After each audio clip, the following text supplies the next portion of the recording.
All right, everyone, whoever's online, thank you very much for persevering. I ran into a lot of issues with the stream, with the first one, the original one, but let's hope this one holds. I'm not quite sure what happened, to be honest, but if you are joining, thank you very much. And at this point, we are super late for the coldest day of the year ride, so that means we need to chase that ride. But that's exactly what we're going to do. We're going to head down or up towards Bloor Street and see if we can find the coldest day of the year ride. Okay, let me see that everything is working. And if you're in the chat, if you can let me know that you can hear me, that everything is working fine, that you can see me, I would appreciate it. Okay, let's see. Let me also open up Google, YouTube and see that everything is working. Let me also open up Google, YouTube. Beck is busy. I see you saying, yay, awesome. So it looks like you're online. Is anybody else online? Mate bloke, I can see you and hear you. Looks sunny and warm. Yes, it is. Yes, it is. Okay. I will also be transparent and let you know that something's going on with my attachment here. So let's hope that doesn't break. Something going on. Basically, today is one of those days where things go not exactly to plan, but you know what? That's okay. Before we start the ride, Happy Lunar New Year to you all. Another New Year, Lunar New Year. It's a great day. It's not very cold today. The temperature is up on the screen. All right, let's ride, everyone. We have some chasing to do. The ride started at 12 p.m. It is now 12:19, so they will most likely be riding through High Park or passing by High Park at some point, and that's where I'm hoping to catch them. Okay. If anything happens with the camera, chat, I will rely on you to let me know. Okay. I have some messages. Mate bloke, I can see you and hear you. Wonderful. Andy, you hear me fine. Wonderful, thank you. Okay, let's put this e-bike to good use and let's find the coldest day of the year ride. Now what you will notice right away is how busy Humber Bay is, because it is so beautiful. The tourists are out. People are out walking and enjoying. Okie dokes. And of course, there are many more cyclists on the road. This was also happening yesterday. Yesterday we had record-breaking temperatures, mild temperatures, 15 degrees Celsius. Maybe somebody can let me know in the chat what that translates to in Fahrenheit. Oh, it's very windy. Very, very windy. Okay.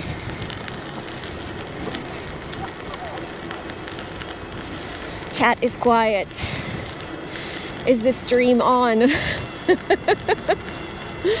When chat goes quiet, I don't know what's happening.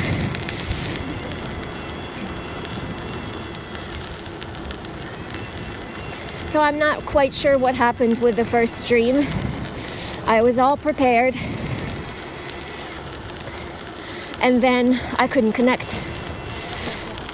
The only thing I can think about is that that stream was scheduled, and for whatever reason, I just couldn't connect. So I spent a good half an hour trying to troubleshoot that issue. I couldn't find a solution, so I had to go back home, set up a new stream, and then get back out again. And that all took a while.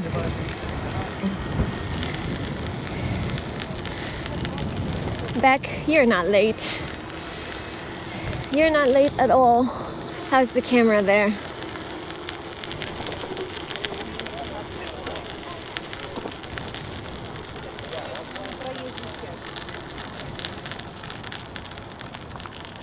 Okay, let me just double check. Yeah, so for whatever reason, my camera, the little attachment system, is also having issues today. I mean, all I can do is laugh at this point because my last stream I had issues with audio.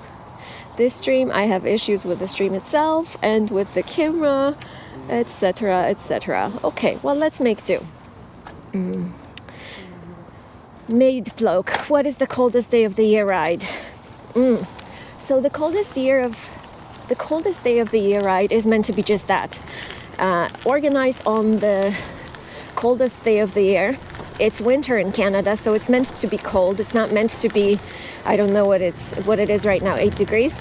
It is an annual ride, and it's organized to, I think, to make winter cycling the norm. A lot of people are very apprehensive about riding their bike in the winter. Cycling is seen more of a, summer, spring sport type activity, and this ride is meant to break that stereotype. Okay, just on the Humber Bay Arch Bridge, and you can see how much more busy it is today. And this is nowhere near to how busy it gets in the summertime.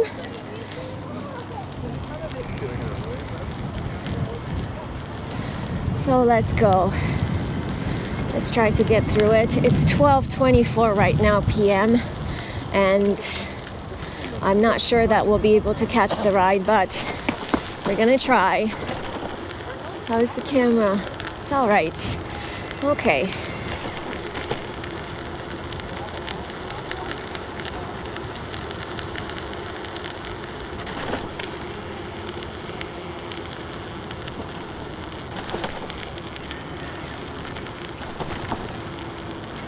I'm gonna be checking because I just don't trust this camera right now. I don't trust the setup, but this ride is going to be bumpy, so at some point I just have to start trusting the setup and troubleshoot if it fails. Doing good, just have fun. Thank you very much. Thanks for that encouragement, cycle guy. All right.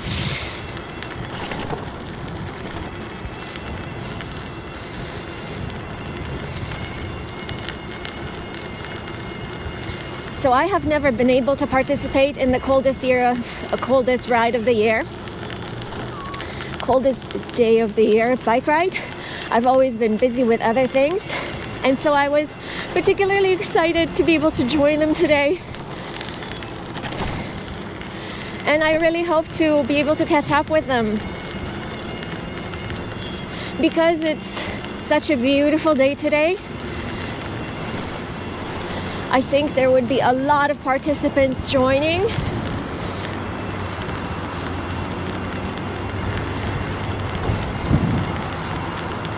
So let's see if we catch them, and if we don't, we're going to ride on Bloor anyway, and then cross the city that way, and then head south to Portlands. For those of you who saw one of my previous streams, we rode to Portlands when the bridges were still closed. They've since been open, and I think that the view is going to be magnificent today with the sun. Okay.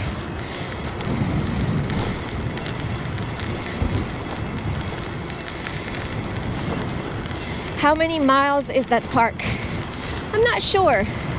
This is a connected... The parks seem to be connecting one to another. So this is the Waterfront Trail, the Martin Goodman Trail. And it runs right next to Lake Ontario. I really can't tell you how many miles or kilometers it runs across in the city because I don't have that data available to me, but maybe somebody can Google it.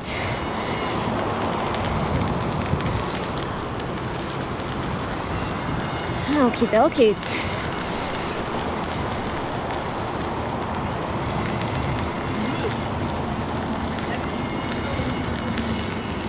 So to get to High Park,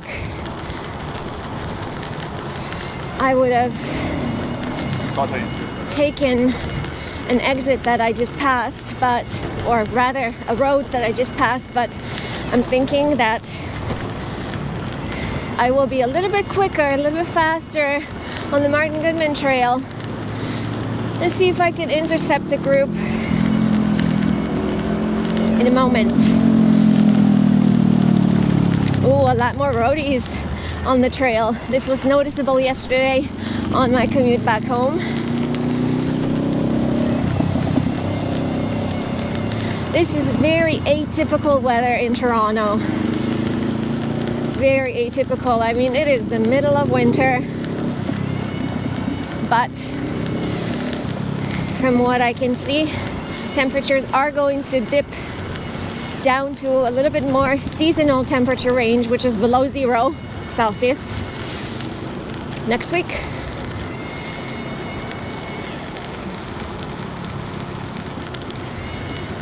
This is a beautiful place to ride. You're right, Jeffrey. It is stunning between, the lake and the parks and the trail. It is all beautiful. Okay, where I can take Roncesvalles up, I think I'll go a little bit further and try to get to Bloor a little bit further up.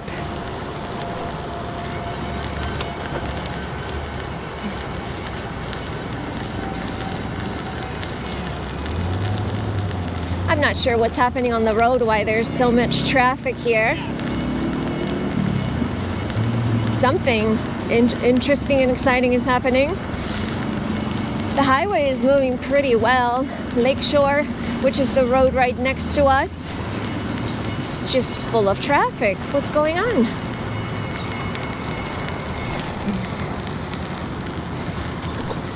Whoa! Bumpy. And I see the camera moved. Let's see if I can realign you, chat. All right, camera. Let's have a chat, huh? Stop moving. Stop moving.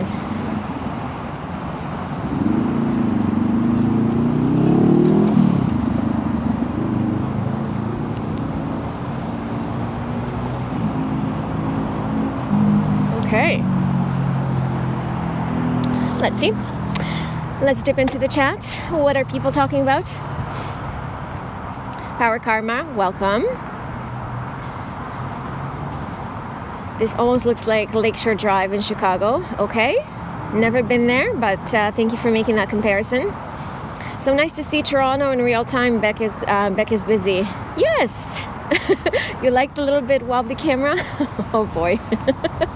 Okay, I think it will be wobbly. What was my current speed? Around 20 kilometers an hour, maybe a little bit above.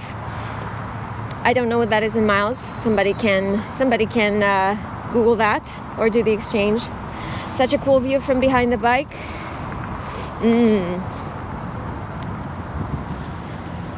Yes, so I sometimes on tour, I had this kind of a back camera view using my 360 camera. Now, unfortunately, I am unable to connect my 360 camera and take advantage of its stabilization in webcam view, which is too bad.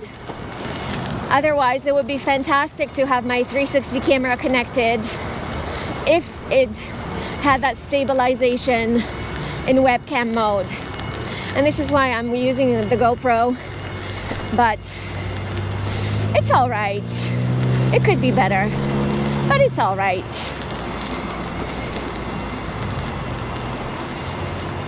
Okay, Think. Where do we find the ride?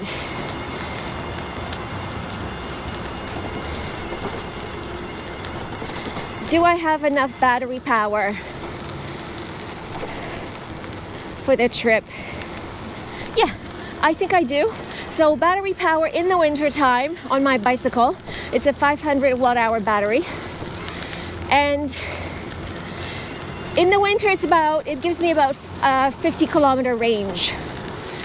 Depending on the wind direction, sometimes it's 60, but I can rely on about 50 kilometers. Again, what is that in miles? Maybe 35-ish.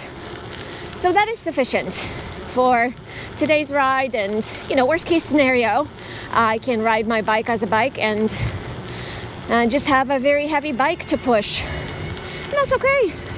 I'm used to riding heavy bikes because I'm used to touring with a loaded touring bike. So, riding my e-bike without any power assist, it's kind of like riding my touring bike, but with a big difference that the gearing is not as good on my e-bike as I have on my touring bike. So it's a lot more effort, I think. Mate bloke, oh, you watched the last live stream. Luna is home today. She was very interested in coming on the bike ride. She sees me leaving the house and getting the bike ready, and she thinks she's coming along, but she's chilling at the house today.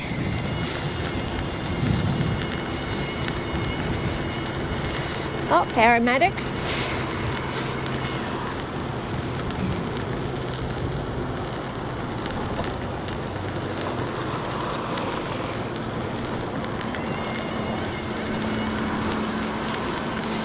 Okay. My gosh, the lake is especially stunning today. I am so incredibly lucky. I say this every single time I ride by. I am so lucky to be able to commute around here or through here to see the lake as often as I do. And it's just really beautiful. Nature always has a bit of a show available. Every single day, something different. Okay. So I think what I'm going to do, chat, is I think I'm going to get up to Strawn and then head over to Bloor. But before I do,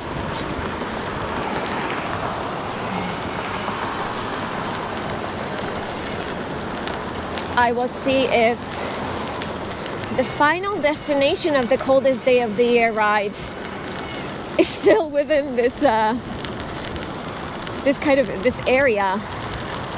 Okay, so let's check the map.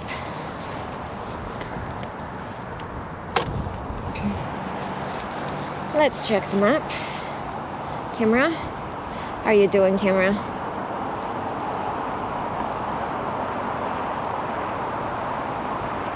Okay. Oh, one more thing. All right. Okay, let's check. Chat, are you still with me?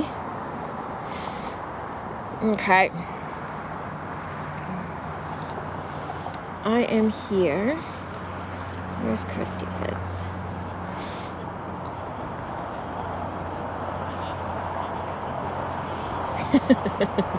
Well, we may drop by the coldest day of the year ride, but it will be the end of it because the ride ends at Christy Pitts Park and we're so close to it. So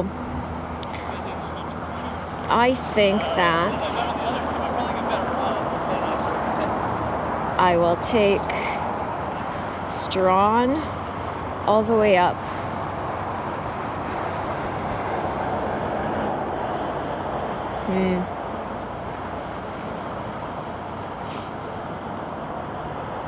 Okay.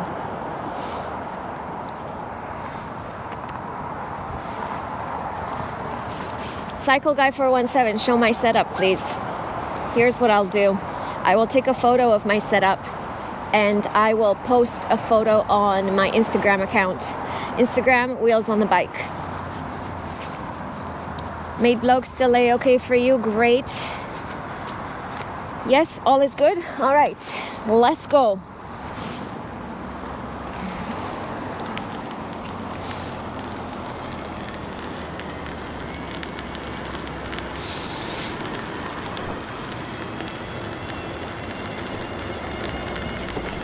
So construction has begun at Ontario Place, and as a result, they closed down the trail here and opened up this, well, they took over the one lane of traffic, and we're going to be sharing this lane with other cyclists and runners. And yep, I see the camera move down. I'm watching it in my mirror. I will adjust it momentarily.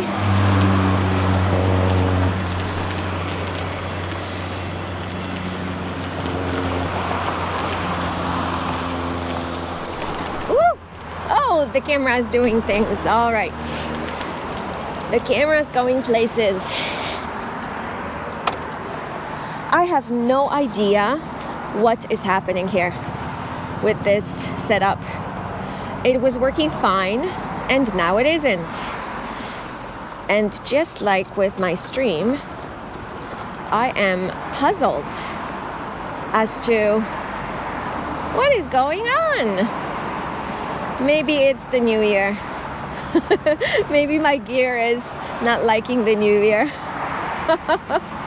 Okay.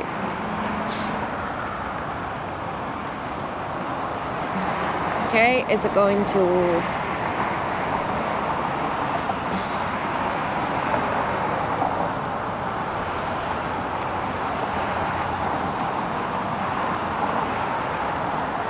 What is going on?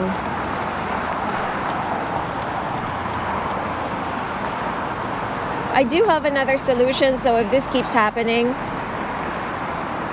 I'm just going to take the camera off this selfie stick at the back here and put the backpack on. The reason I have the backpack in the basket right now is because I really don't like... What's happening there? I really don't like carrying the backpack or having it on my back. No, this is moving.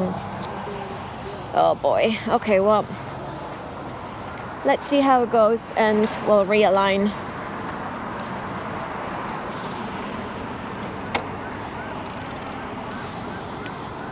Okay, which cameras are good for bike vlogging?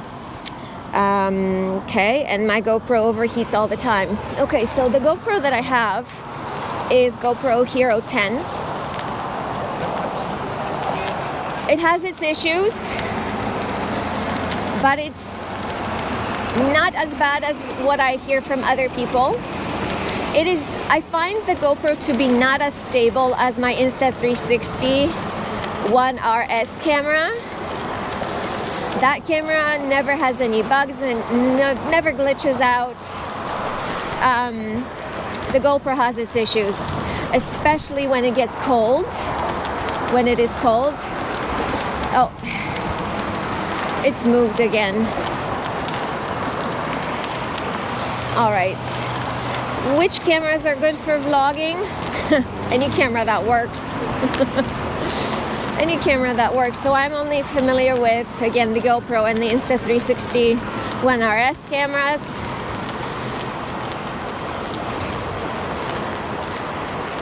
But it really depends on what kind of setup you want, right? I have these small cameras. I use these small cameras because I don't want to carry anything too big on the bike. But you can use small DSLR cameras, smaller ones with lighter lenses. I mean, a lot of people do that. I'm just not familiar with those. Okay, before we go bouncing up and down, I'm just going to change the setup, everyone, because for whatever reason, this is just not working. So I am going to put you on a Be Right Back screen, and you can wish me luck in changing the setup, okay? You can still see even if the camera moved. That's good. Yeah, I have it on a max lens. What's the brand name of the bike? My bicycle is a Riesenmuller bike. It is an e-bike, Riesenmuller Nivo 3 specifically. Okay, let's go to Be Right Back, and I will change the setup.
GoPro.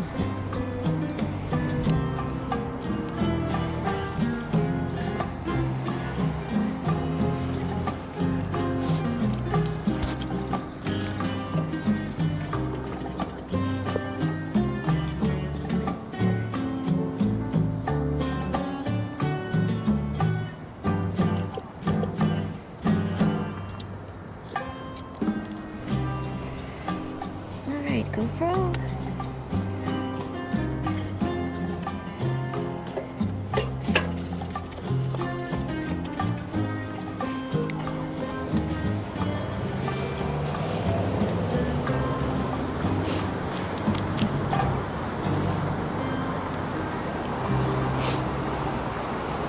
My nose is running. Chat, I think you can hear me, can you not? I don't know if this happens to you, but when you stop, when you stop on a cold day, even though it's a pretty warm day today,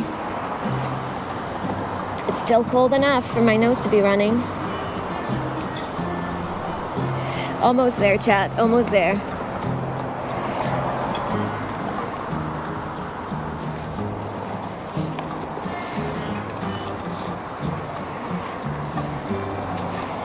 Bit of a mess of a cable mess here.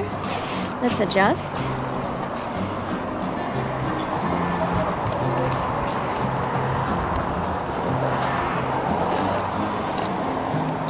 Basically what I'm doing is I am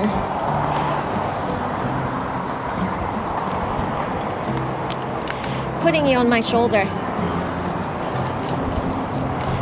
So let's see how that works. And if it works.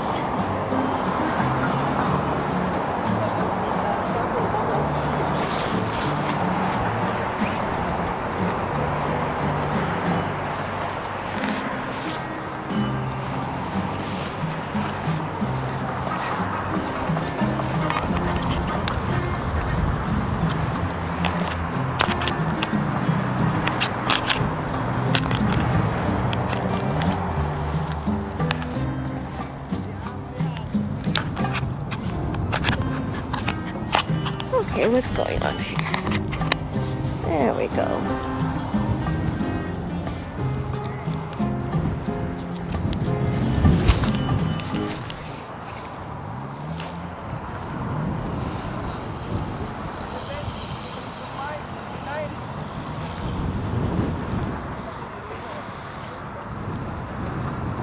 Okay, I switched the scene to live. Let me know if you can see it. I have some thumbs up. Wonderful. Let's see. I want to see what you see. Let's see which app I can use. I have way too many apps here. Okay, connecting. What do you see, chat? What do you see? Oh, all right. Well, this will have to be that. You see a little bit of my helmet setup, but that's okay. I think this is going to be much better, much more secure, and it will allow me to relax as I'm riding. Okay.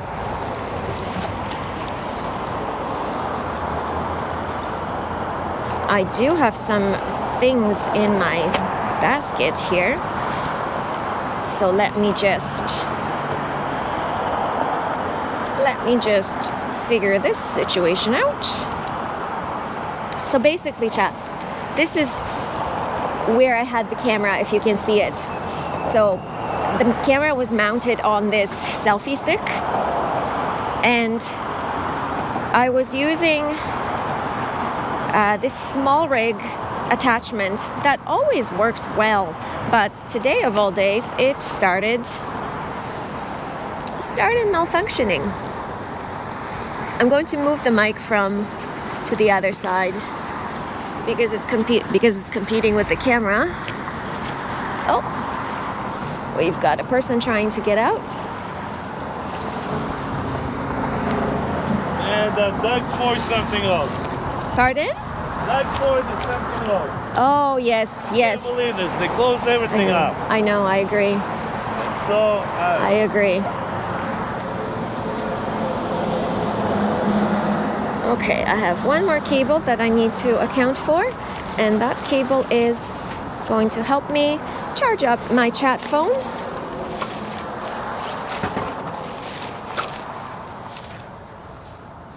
Okay. I think that we are almost ready to go. Basically what that man was speaking about is that our Premier Ford has decided to build a spa on Ontario Place grounds. The spa, and you know, building new developments is all good, but I think the issue here is that there's no environmental assessment. That's been forgone.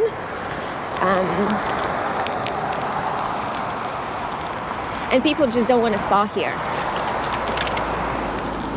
People would rather have the Ontario Place open and available and have access to the beaches. The spa, of course, is going to be placed in a location where there's the best beach on my goodness, what's happening there?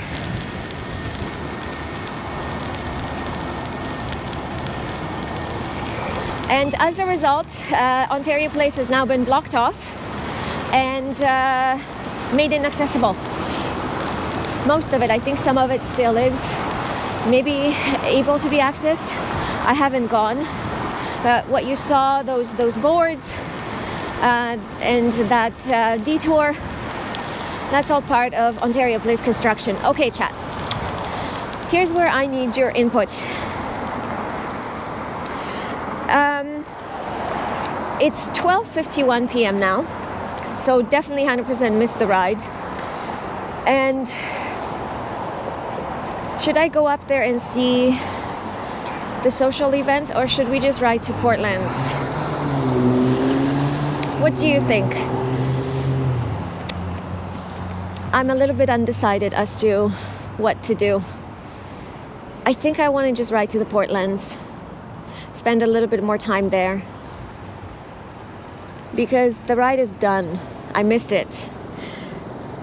Becky's busy you feel bad that we're missing the ride. Well, you know what? It's really self-inflicted, and that's because yeah, I mean, I had all these technical difficulties. So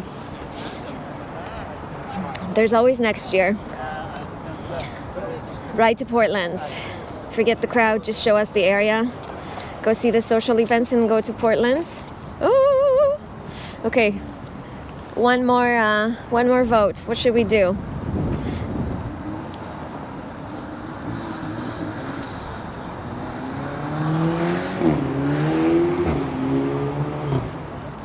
Waiting chat.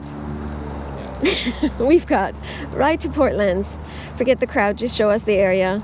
Go see the social events and go to Portland's.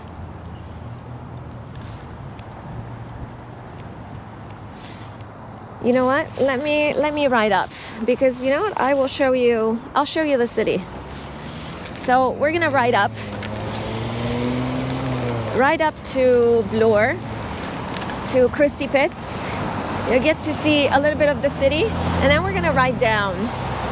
Okay, this light, from what I remember, I don't typically take this. Yeah, I don't typically ride here. So but from what I remember from about this light is that it takes quite some time to change to green. But okay, let's enjoy the neighborhood. What do I see in front of me?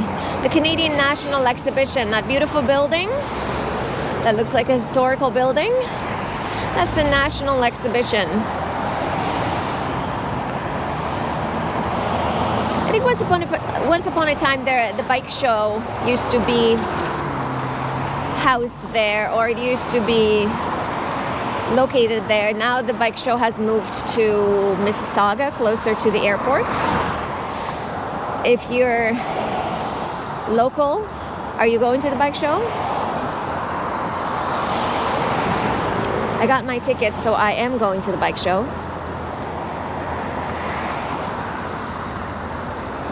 I would like to stream from the bike show. Oh my lord. What happened is that when that truck passed, there was a big gust of wind. See, the light is still not switching. I mean, how? Oh my gosh.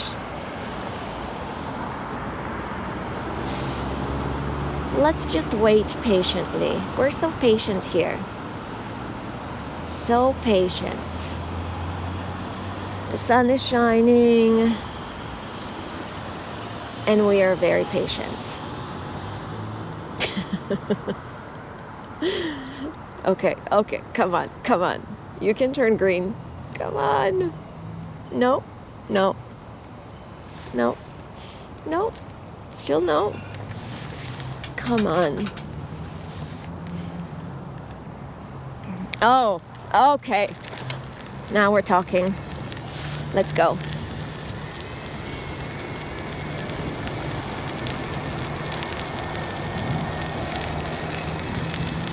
How do you like being perched up on my shoulder?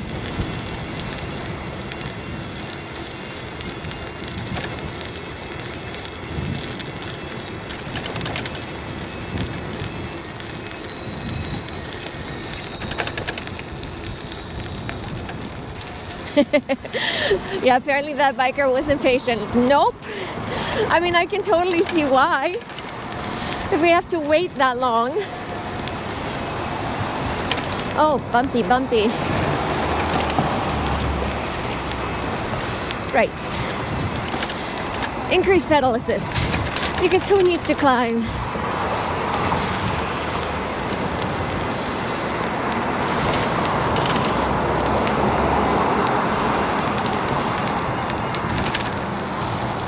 Woo! Pothole. There was a huge pothole repair blitz last weekend. They obviously didn't get all potholes, but holy moly. Shoulder view is nice too. Perfect. Glad to hear that. Thank you.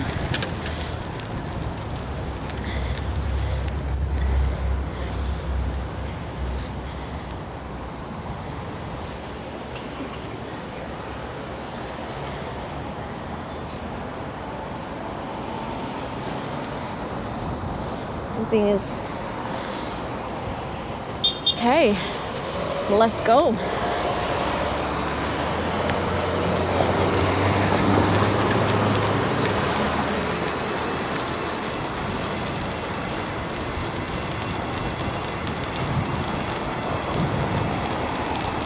So basically we have to go north to Bloor and a little bit west. And we're heading towards Christie Pitts Park.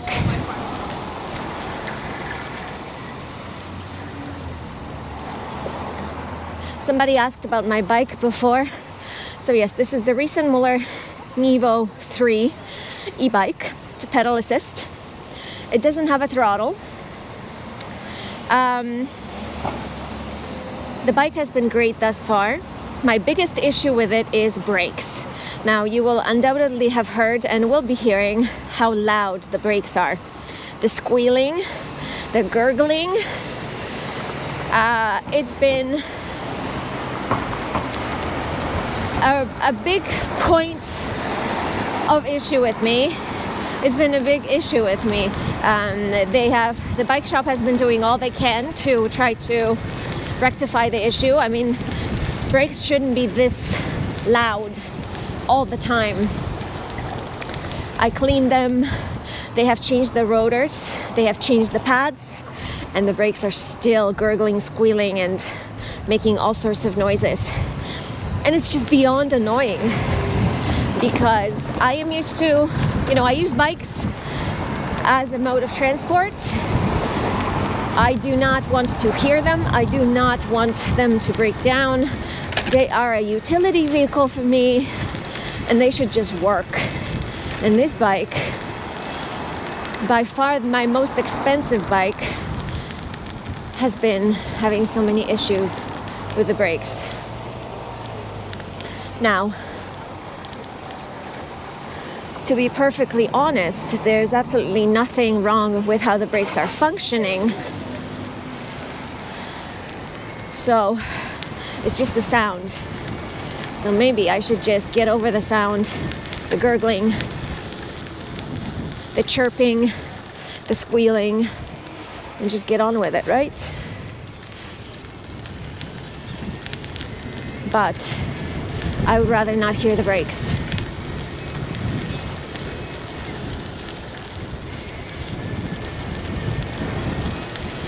Okay, so we are at Queen. Let's see if we can... Becca Busy super chatted $6.74. Get on here. Oh, I think we just caught up with a cyclist who passed us in Lakeshore.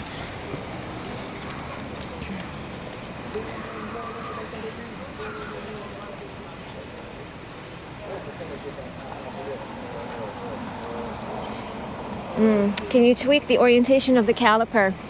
So I am pretty sure that the bike shop mechanics did that already.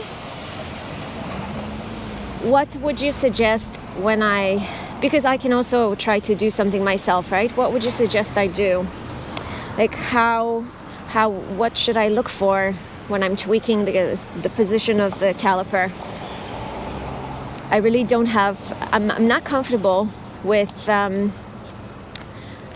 messing around with my brakes on the bike. I feel like those are incredibly important. And while I'm okay doing a few mechanical jobs on the bicycle, brakes I tend not to touch because, again, I just lack the competence. Okay, so I was here. Oh no, he stepped on the doggo.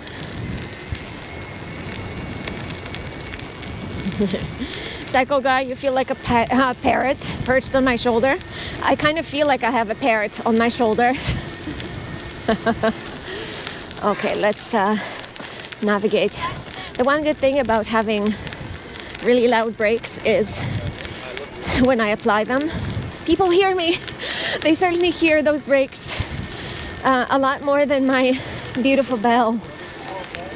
So maybe it's a win-win. Maybe it's a win-win.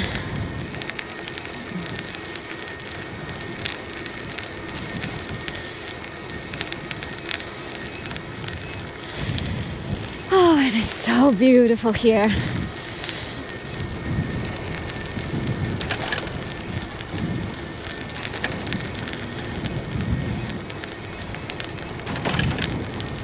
So basically what I'm doing is I'm trying to get to Bloor. I think I mentioned it. That's where that Christie Pitts Park is. Okay, we need to cut through here. All right, on your left. Whoops. A little bit of off-roading. Off-roading in the city. Okay, let's take the dirt. Let's take the dirt.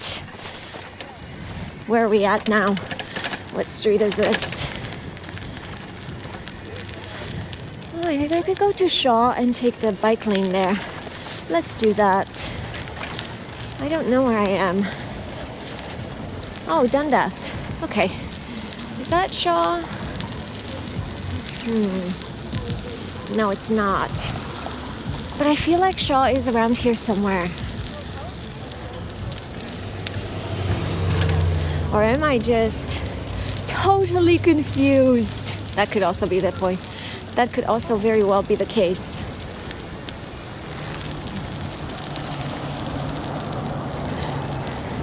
Yeah, that is Shaw. Okay, bit of off-roading again, chat. Whoa.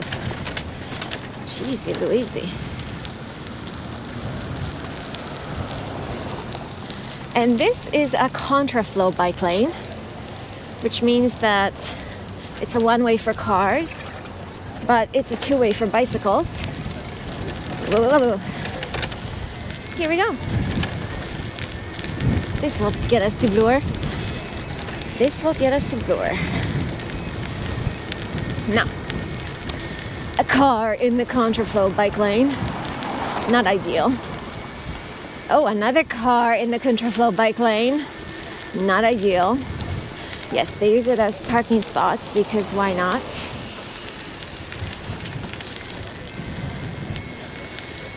But I know this is not a Toronto only issue. Okay. Just get new pads to experiment. They're cheap and might help. Yeah, so I'm already on the second pair of pads. These are not the original pads that came with the bike. So yeah, so back to the back to the brake conversation. The rotors were changed, the pads were changed for a different type of pad. Oh, I think that man that we just passed, chat, I think he's part of Cycle Toronto. Part of their staff. Okay, never mind.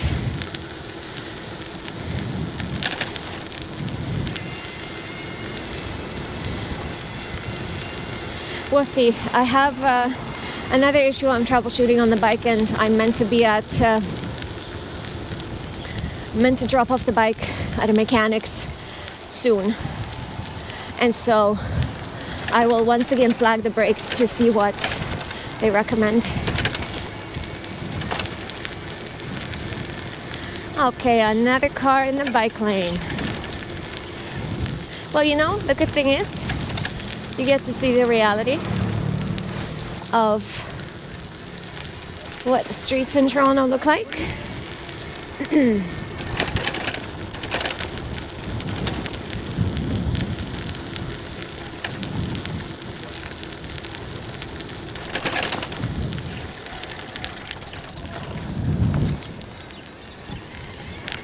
Okay.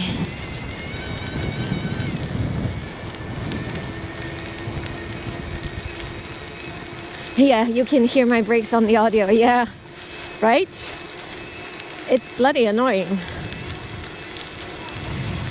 And I'm trying to, so it's my front brakes that are squealing like that. And so I'm trying my best to only use my back brakes, but habits are hard to break, and I typically use the front and the rear when braking. So I'm trying to prioritize the rear brake, but like now, rear brake, no squealing. Okay.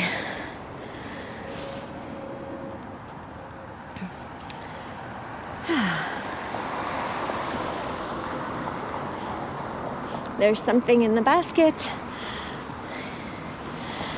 And I don't have anything to fasten it with so that it doesn't bounce around in the basket. Lesson learned for next time. Bring something. People moving, perfect day to move. But they're parking in the bike lane, so points taken away from them.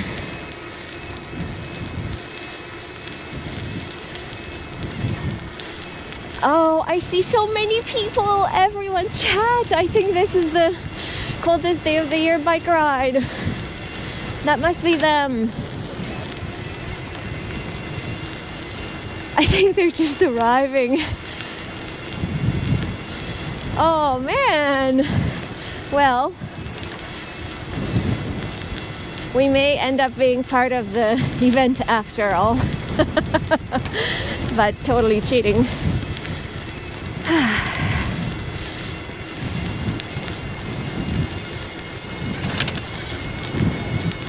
Can we make the lights? 5, 4, 3, 2, 1. We're gonna make it. Oh, I see them. Rear brakes, no squealing. Here we are. There they are. We got up to them, chat. We did it.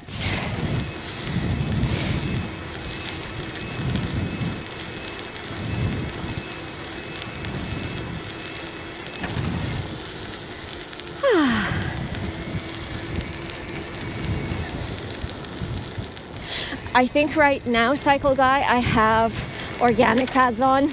The original pads that came with the bike, I believe those were metallic.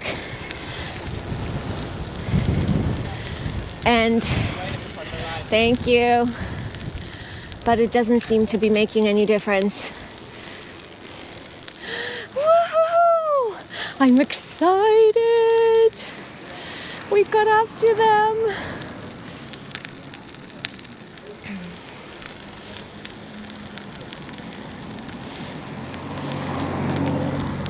Oh man, that's a big group. That's a big group. This is awesome. Oh yes, they have hot chocolate here. Oh my goodness. Organized by Cycle Toronto, a big advocacy group.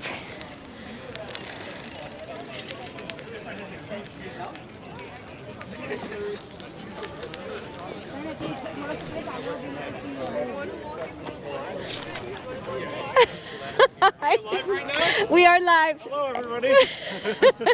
CJ Hoyle also has a YouTube channel. Say hello, Post CJ. very much, but Yeah. got some more videos coming. So. Yeah, you know what?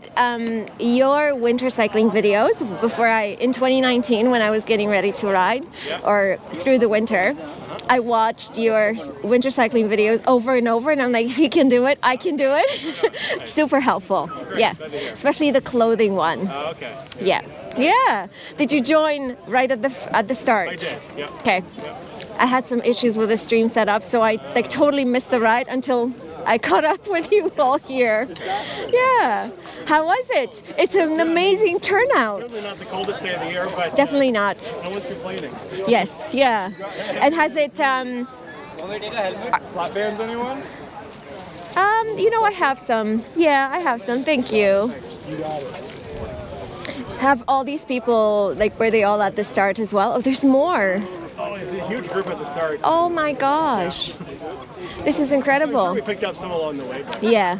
Well, this is incredible. Okay. Well, I feel very accomplished now. I'm going to say hi to Aaron, who is from Curbside. If I can catch him. It was nice to see you. too. Yeah, see you around. Okay, see you. Bye.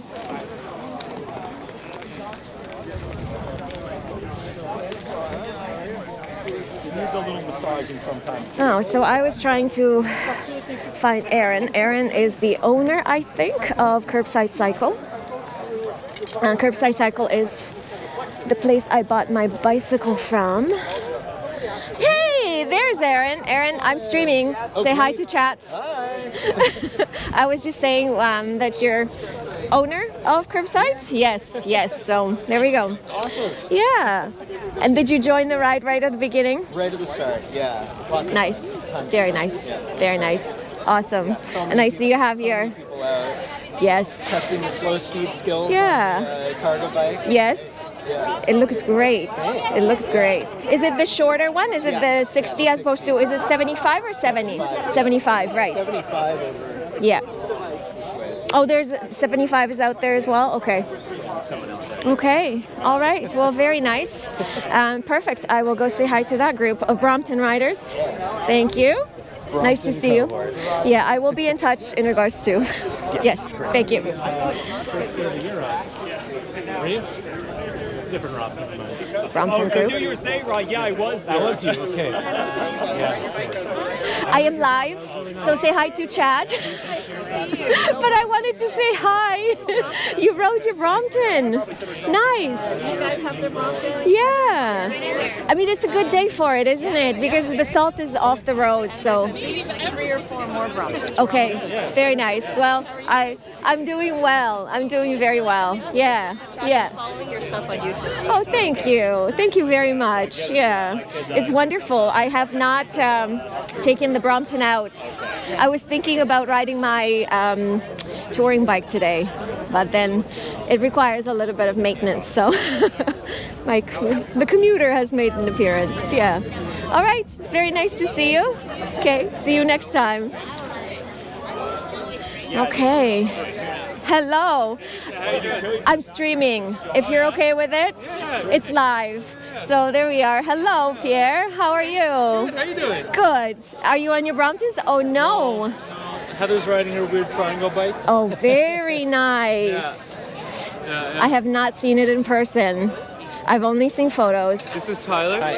Agnieszka. Nice to meet you. Hi. I mispronounce your name every single time. That's so. okay. That's all right. Agnieszka. Agnieszka. Agnieszka. Got it. Got it. Got it. Yeah, Until next amazing. time. Until next time. It's okay. How do you stream this thing? What do you got, like the Wi-Fi? I do. So I have everything in the backpack, and it's an orange Pi with a Belabox uploaded on it, streaming to my server at home, and then crazy. beaming out to the world. That's so cool. That's all I know. I don't know anything more. Sounds I like just you know. followed instructions. Okay. That's Yeah. a really slick setup. Yes. I like that. It That's- seems to work well. Do you like when it do you works. like the Rode mic? I know a lot of people use them. So I have a YouTube channel. I have used the Rode mic for just the videos, and it's been good. It is about 3 years old now, so it definitely loses. The battery performance is not what it used to be, and it's unfortunate that I'm unable to switch the battery. So that's the downfall of these mics, right? But it is good. It's the first generation, I believe. The next iterations or the most recent iterations are better. Yeah. Are you thinking of getting one or? Professional curiosity. I work in live events. Oh wow. Okay, so you can teach me so much. But the thing is, I don't use a lot of. I tend to not use Like the consumer kind ones. of new versions of mobile compatible things, like these Rodes that are very kind of for your phone or Yes. for things like that. Yes. And so I'm always curious. But we're getting more and more requests for, hey, we're doing this little thing, and we want to do a mobile section where we like walk out of the room and do, and so. I'm getting more and more requests for kind of mics like this, Yes. little streaming options. Yes. Things. So I always try to keep my Yeah. eyes and ears open. So Yeah. this is a very impressive setup. I think it's great. Yes, I think it is also impressive. The community around this particular setup, like the Belabox, is incredible, and this is what allowed me to put this together, because I really just am not techie, am not anything, but I followed instructions on Discord. The community on Discord has been fantastic, because many questions, a lot of troubleshooting, but yeah. I love when like really supportive kind of hobby communities like that exist where you're just Yes. like, I want to get into it, but I don't know what I'm doing. Yes. And there's usually a couple people who are very, That's right. not even just glad to teach you, but very excited to That's right, yes. And that's the thing, like people have been very generous with their time and the information, and being open to asking very basic questions, because I don't even know how to present the questions in a way that explains what I mean, because I don't know what I'm asking. That's So, I've when I've had situations where someone would ask a question, someone that says, "Well, why don't you just Google it?" yes. And half of the problem is knowing the correct thing. That's to right. ask. That's right. What's Yeah. what's the specific thing called? Yeah. How do you phrase it so Yes. that you get rid of all the Yes. terrible results? Yes.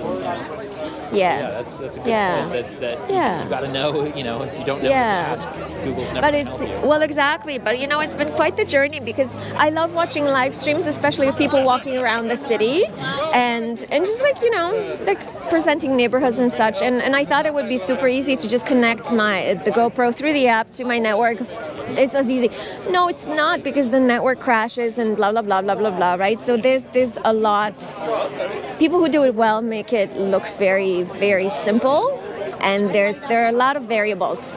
Yeah, I was late to the start of the ride because I was having issues connecting, for example, so I missed it. So I just caught you up like here, or caught up to the ride here. But it's been good. It's been good. Wonderful. Yeah, I thought I had missed it because I think the original invite I saw said 11:30, but I guess it was 11:30 starting to meet up, and then That's right. But It was a 12 So start. I Yeah. was here at about Yeah. 11:25, and I said, I guess I'll just catch them at some point on the way. Yeah, down, but yeah. I just made it in time. Anyway, I'll let you Yeah. Well, it was very nice chatting to you. Thank you very much. Okay, bye. Hello. I am streaming, so this is live. I don't know if you're okay with it, but letting you know. So yeah. How are you doing? I'm doing well. I'm doing well. And you're both on your Bromptons. I love it. I love it. I don't think so. Agnieszka. Very pleased to meet you. Very nice to meet you as well. Yeah. Sorry, what's your name? Myra. Myra. Nice to meet you. Yeah. Did you do the entire ride? Anyone interested in your work? I'm okay. Thank you very much. Actually, yeah. How was the ride? It's good. Yeah? Yeah? Excellent. Okay. You got the slap hand yet? You've got the fantastic vest, but a little more visibility never hurts. Oh, are you giving out the vests or no? Oh, they have the vests. Right. Okay, got it. Perfect. I have so many of these little ones. They are very helpful, but I have many. So I feel like I think I'm good. Yes. Yeah. Okay, thank you. Thank you. All right. What is the best way to get down to Portland from here? You ride in these areas, no? Oh, yeah. What kind of route do you want to take? The easiest route? The most straightforward route. Yeah. With or without bike lanes? Pardon? With or without bike lanes? Oh, with bike lanes would be preferable. So then,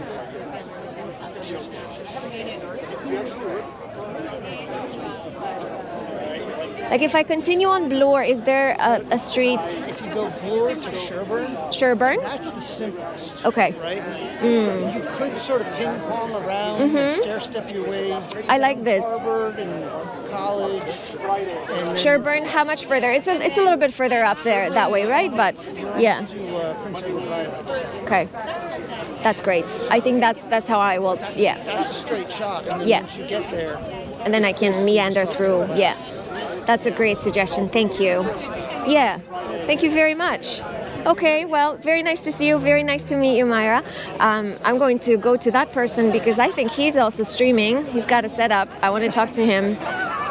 See you next at time. some point, I need to talk with you potentially about crossing the border. I'm thinking about doing Gap, Okay. but that's in October, so not All right. Okay. Yeah, it's a good plan. Yeah, I'm happy to answer any questions you have. So, okay. Bye. Bye. I think I actually have to find the Chat. Take the scenic route, of course. So I definitely am going to take the scenic route. Although riding through the city, I'm not sure how scenic we are. But there looks to be a live streamer here as well. I don't know. Is he? Are you streaming or are you recording? Hello, chat. All right, introduce yourself. I'm streaming. Hello. Hey, chat. How are you doing? Not bad. How are things? You got hot chocolate? I didn't because I really joined the ride right now. Oh, okay. Yeah. I just dropped by. I just found the group, which is fabulous. Hard to miss. Yes, hard to miss, and it's an amazing group. Have you joined in the past? Oh, have you yes. joined this? Yeah, You this have. is maybe my 5th one. Okay. We took a little break during the pandemic. Yes. 1 year, 2 years? something Yes. Like that. But it's always kind of been like this. Never really Okay. that full. Okay. Yeah. Well, it's great. I'm very happy to have caught up with the group at the very end. I like your mirror. Right? It's a good mirror. There are a few of us here. I know. Bill's got one. I know. June's got his. Yeah. His over there. I know CJ with Christopher has one as well. Yes, yeah. Yeah. He's here So it's a great mirror. It has good visibility, good adjustability, right? So yeah. Yeah. Yeah. Right, I'm gonna go get myself some hot Sounds chocolate. good. Sounds good. Enjoy it. Okay, bye. Hi there. Hi. Okay, so my friend Jen. Oh, being ignored. Chat. We're being ignored. I think this is a streaming setup. Hi. Hi. How are you? Good. Are you streaming? No, You're not streaming? Okay, so I recorded the whole ride. Okay. But the only complaint is it's off. The screen's dead. Oh. Well, I can't use the time lapse function no more. This happened. I should have checked it before I headed out.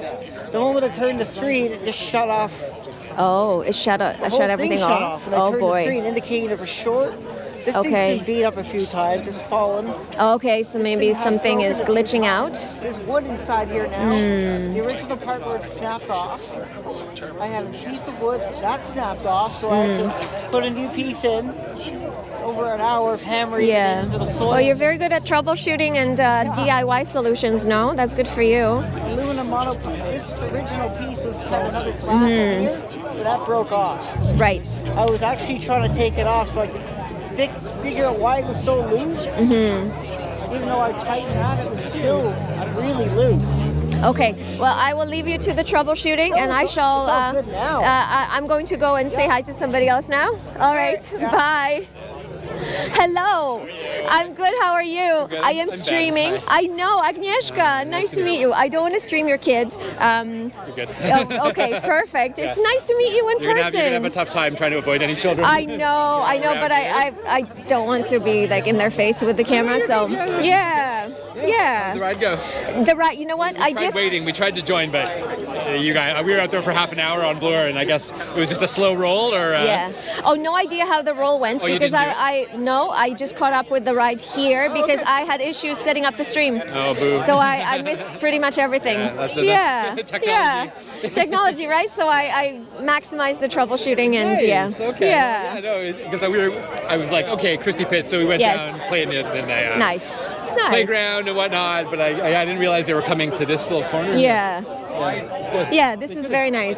Maybe they were worried it would Very be nice. busy or something, but it's not. Yeah, it's They not. could have taken over the It's whole. all right. That's right. It's all right. Nice to meet you. Nice to meet you in person as well. And yeah, all right. Love your videos. They're always a lot of fun. Thank you. Likewise. I love the information you always present. Thank you. Bye. Nice. All right, chat. I think this is as many people as I know here. Well, this is fabulous. This is truly fabulous. Anyone with me? Have I lost you all, chat? I've been focusing on the conversations. Oh, this is really nice. How do we get down to Bloor? I think Bloor is just that way. Let's take a walk, chat, shall we? Let's take a walk. You're here, Cycle Guy for 17. Thank you. You're still here. Oh, thank you. Yeah, so that was a unique experience for me because this was the first time I took you along to an outing with other people. And I think what I need to learn is how to balance my virtual community, which would be you, and the people I'm interacting with in front of me. I think that streamers who do this all the time make it look super simple. And it's not simple. It's not simple balancing a virtual community and a real one as well. But you know what? We have to do it to get better at it, right? Okay.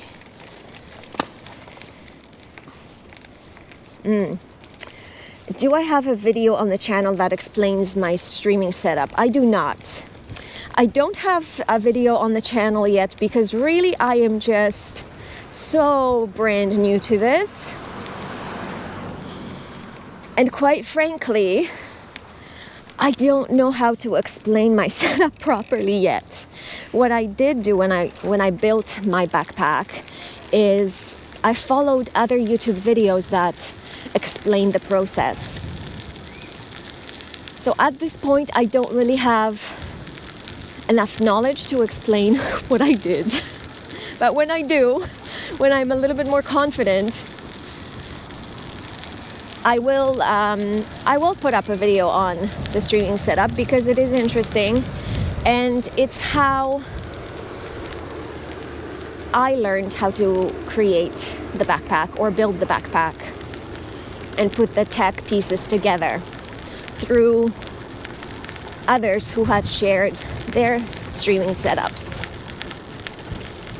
Okay, so back on Bloor, and we are going to ride to Sherburn, take Sherburn south, and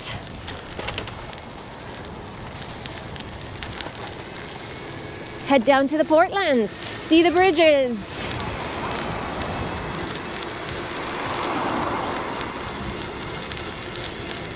Okay, so we're now on Bloor, on the protected bike lane, although this is a painted bike lane at this point. Still trying to use rear brake only so that the brakes don't squeal. Oh, transportation land. Were you at the coldest day of the oh my gosh, coldest day of the year ride? Were you there too? Oh, I'm sorry we missed each other.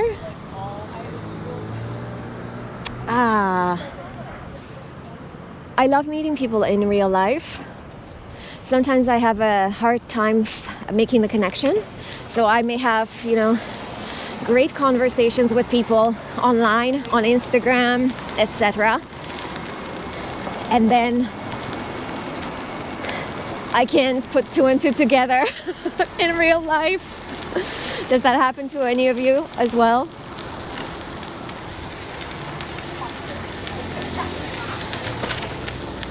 Okay, delivery riders. Sherburn. We better not miss Sherburn because I am known for missing streets when I'm having too much fun. I am working on the next video in my Crossing Canada series, focusing on my ride through Maritimes. And there's one episode, there was one day particularly where I was just enjoying my ride so much that I just completely disregarded my route, completely disregarded Google Maps and the directions that it was suggesting I take. And so I kept on overshooting where I was going and needing to then backtrack, go back in the headwind, etc. So let's hope not to do that today. Today we are paying attention to street names and we're looking for Sherburn. Transportation land happens sometimes. Yes, there was a huge turnout. Again, I don't have the comparison point of how many people joined in the previous years, but this was a good crowd. This was a good crowd. I'm happy to see it. Because again, I think that optics are important. It's important that people see cyclists riding bikes in the wintertime so that cycling isn't equated or isn't perceived as a summer sport or a summer activity, but rather as a viable form of transport and something that can be done year round. We're at Bathurst. Woo, bumpy. Delivery riders off the bike lane. Thank you. Thank you. Fun fact, I think soon, I think, we're going to be passing Curbside Cycle. Whoa! Oh, he scared me. Oh, he scared me. And this is why, like I said, the brakes are amazing. They stop on a dime. Curbside Cycle. To our left. There. You see it, chat? Curbside Cycle. There. They sell all sorts of bikes. Bromptons, cargo bikes, e-bikes, city bikes. Fun fact, the Brompton, my folding bike, that I purchased secondhand, High Pigeons. That Brompton was purchased originally at Curbside Cycle. In fact, I have to take the Brompton for the annual servicing, and I should do that soon before they get super busy again.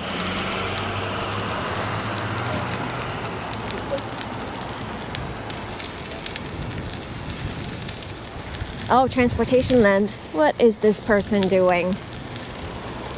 Oh. Transportation Land, you said that there was a stopover at High Park? That's interesting. That's where I was hoping to intercept the group, so maybe I should have gone to High Park anyway, after all, as was my original plan, but you know what? Hindsight is always 20/20, isn't it? So I'm very happy I was able to follow somebody's suggestion. Somebody in the chat recommended I go check out the crowds and then head to Portland's. And so here's what we're doing. Oh, there you go. So this is a different type of bikeway in that it is raised. Typically, bike lanes in Toronto and bikeways in Toronto are on street level. This newly redesigned bikeway on Bloor Street here is at sidewalk level, which makes it a lot more, it's actually a little bit lower than the sidewalk, but also higher than the road, which makes it a little bit more safe. Okay, people. Whoop. Okay, where are we? We're going to be riding right through downtown. One of my first, not that I have too many streams, but one of the first streams that I took you on, I rode on these bike lanes. I think it was on New Year's Eve day.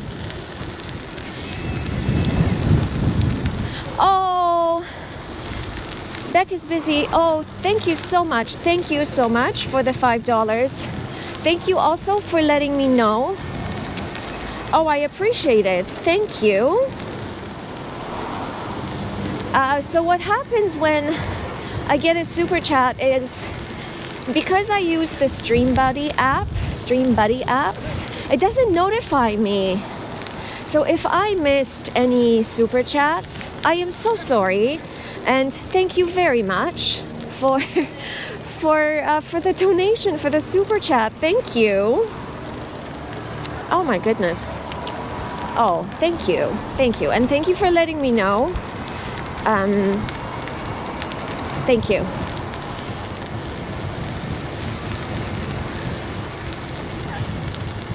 Transportation Land, you met CJ Hoyle? Yeah. CJ is so knowledgeable. Sometimes I call him CJ because this is how he introduces himself on his channel, and other times I call him Christopher because that's his name. Okay, chat, we're downtown. This is where all the high-end shops are. This is where people spend serious money. Rolex on our right. Hermes, Hermes, I don't even know how to pronounce that. That store on the left. Oh, fancy car Lamborghini. Bay Street. We're coming up to Bay Street. Okay, I think in the previous stream, the stream kind of disconnected here. So I'm curious to see if when I have two networks, or if when I'm connected to two networks, if the stream is all right. It looks like bitrate is holding up, so that's a good thing. Oh, Beck, I am sure I will get it. I'm sure that YouTube will have taken the money happily. They take a big cut. It always surprises me how big of a cut YouTube takes, but thank you so much. I'm working hard today. Well, it really is a pleasure. And I'm so happy that people are joining and, you know, are enjoying the ride with me. Oh. Okay.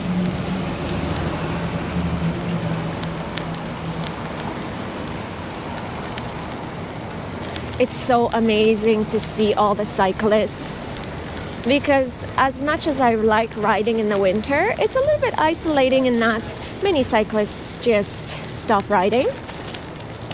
Although, like I said in previous streams, the ridership has been going up. Yonge Street, everyone. We're at Bloor and Yonge.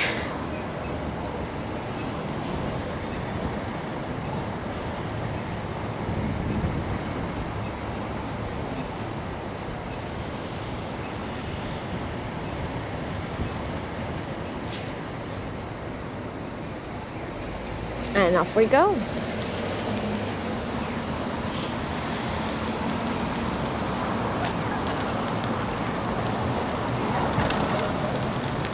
Ooh, we've got bollards. We have a temporary bike lane here.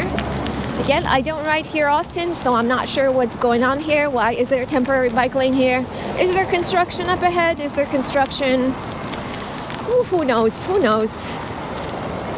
Although what I can tell you is because the sun is blocked by the buildings, it's a little bit cooler here. A little bit cooler. I didn't know quite what to wear today. 8 degrees. You know, it's kind of on the cusp of being cold, but not really. But I am very happy I have 3 layers on, because it's a little bit chilly here. Oh, why is this car kind of halfway? Not halfway, maybe a quarter into the bike lane. All right, church. Did we miss Sherburne, chat? I have no clue. Whoop, bump. Well, basically we need to get ourselves south. If we continued straight, we would ride to Greektown, the Danforth. I think what I'm going to do is I'm going to stop and check the map, because I'd rather check the map and know exactly where I am than, you know, kind of go here and there. Okay. Beck is busy. If winter is this busy, how is summer? It's very busy, especially on the Bloor bike lanes. Incredibly busy. Okay, I am going to check the map to see where we're at. Okay, where's Sherburne? Where's Sherburne? Oh, okay, it's coming up. It's coming up. Good, we're still on track. I'm going to put you on the Be Right Back screen for a moment because I need to check something.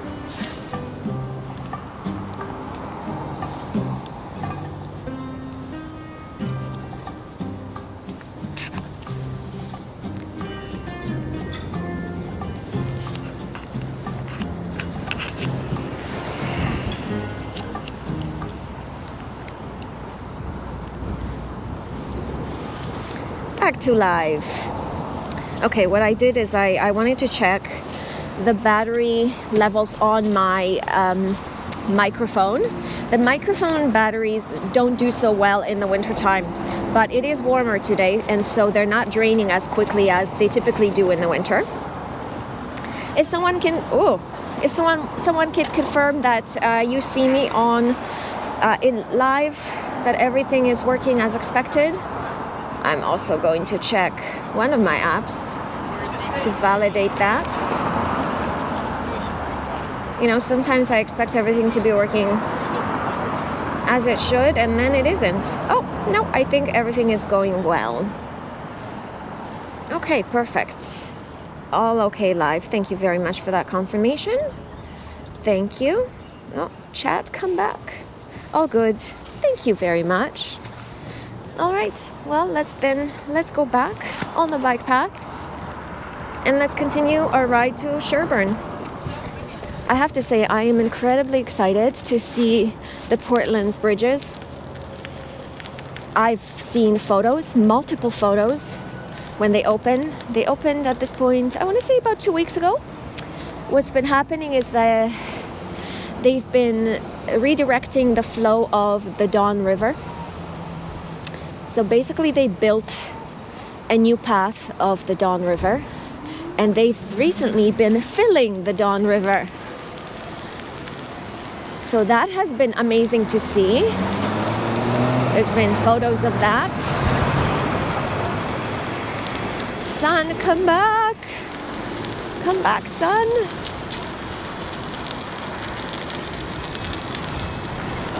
Oof, very windy.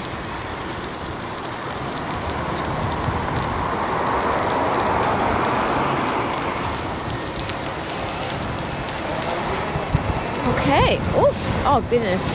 I just got, with a wind gust, I just had a lot of dirt pushed into my face. Oh, that was not pleasant.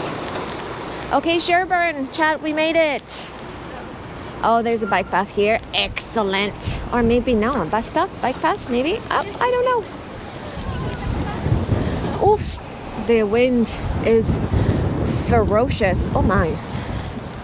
Okay, chat, let's go. Oh yes, there's a bike lane here. Wonderful. Cars in the bike lane. Oh, squeaky brakes. No, they're more like chirping brakes at this point.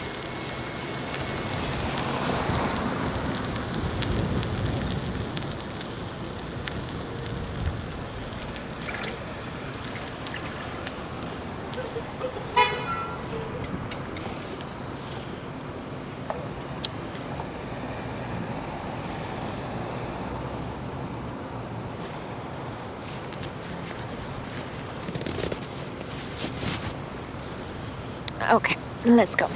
Anyone behind me? No. Oh, we've got an electric scooter on the bike path. We've got an electric scooter. So technically speaking, electric scooters, I don't think are allowed on the bike path in Toronto. Although I don't know if it's all bikeways or certain bikeways. But this particular electric scooter, just like many of them, have this e-bike placard at the end, or right there, see, e-bike. It's not an e-bike, it's a scooter. They do, however, have these teeny tiny pedals, so maybe technically speaking, they're an e-bike, and this is how, technically speaking, they can then ride in bike lanes. Technically speaking, everything, right? What's your opinion of scooters in bike lanes? Does it happen in the city you live, if you live in the city? I know it happens all over the place.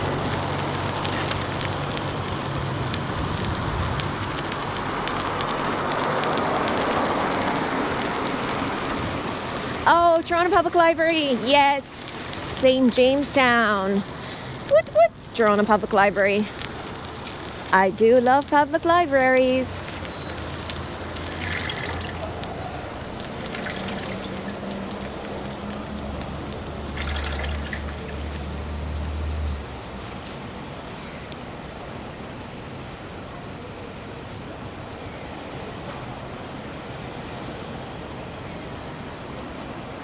How is the map?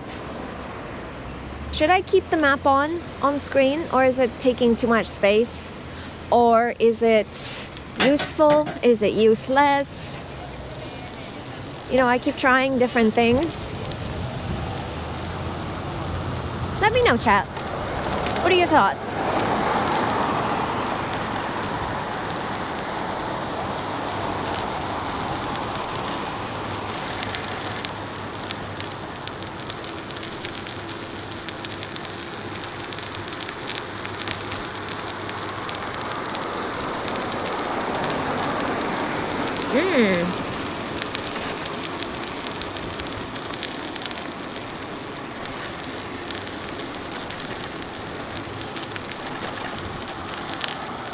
Okay.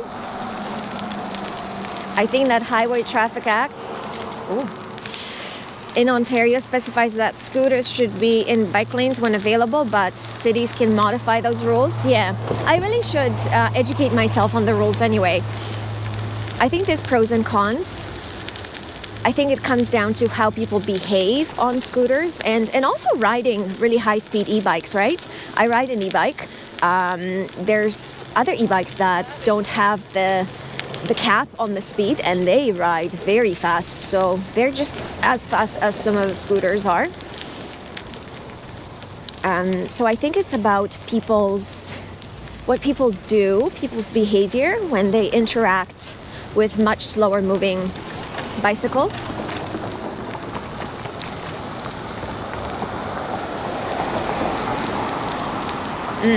Cycle guy, you think that if they're not actively pedaling, they shouldn't be in the lane?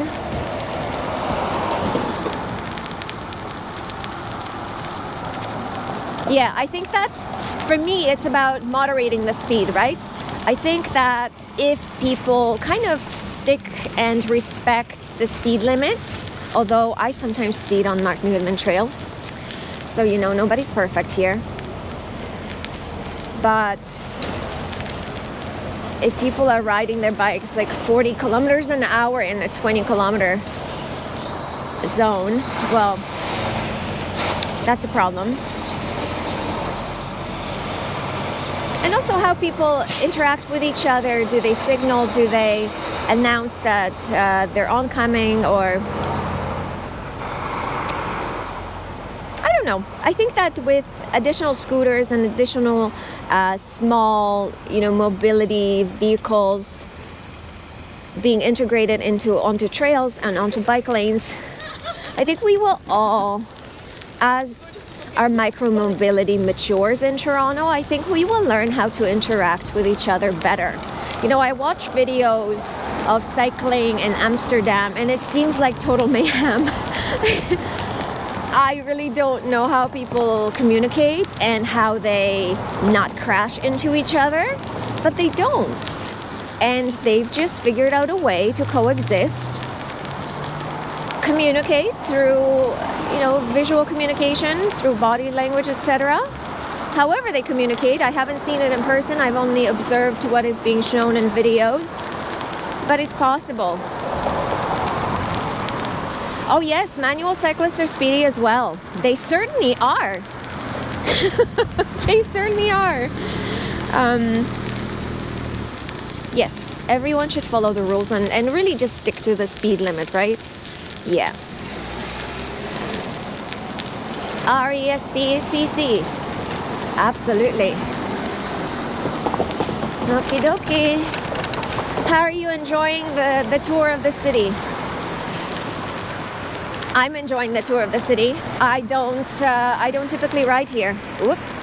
We got a pedestrian. Oh, we got police Contraflow. Hello, police Contraflowing. Hello. Oh, they're not very happy. But they should be riding on the opposite side. Why are they riding a Contraflow? Maybe I asked too many questions. But why didn't they say hi? Why can't they just smile and say hi? Is that too much to ask? Maybe it is. Let it go, Agnieszka. Let it go. All right. Let's talk about pigeons. Pigeons have been identified as a nuisance, as a pest in Toronto. And in fact, they have been adding contraceptives to their feed, to their food. This is an actual truthful retelling of an article I recently read.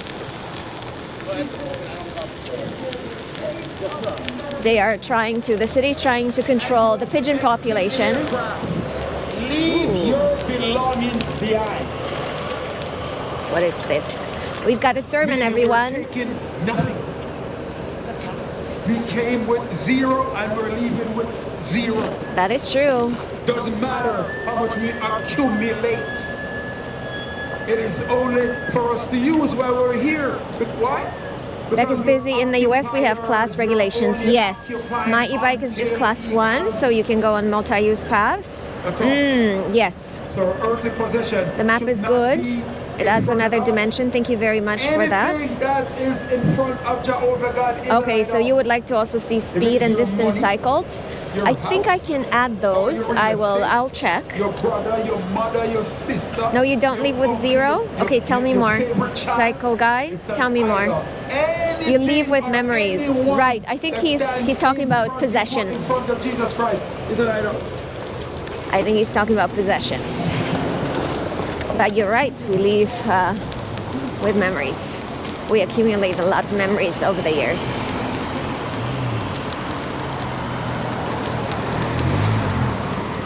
Okay, we are inching our way closer, or we're getting closer and closer to the lake. The temperature is dropping. It's also maybe because I'm not pedaling as much. This is downhill. I'm riding downhill. As a result, I'm a little bit cool.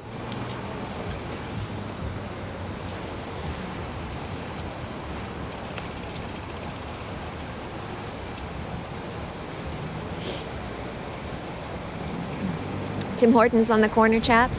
Tim Hortons. Tim Hortons is not a fancy or upscale or anything coffee shop in Canada and in the US. Well, they also have an international presence. So Tim Hortons is not known for being like an upscale, fancy coffee shop, all right? I used to live in the Middle East. Oh, come on, buddy. I shall take the lane then. That's not okay. Not okay. Not okay. When I lived in the Middle East, they opened up a Tim Hortons. And wow, was it ever fancy. Like fancy chandeliers and everything. That was so unlike Tim Hortons in Canada. And it was quite the rage. It was definitely an attraction when that location opened in the Middle East.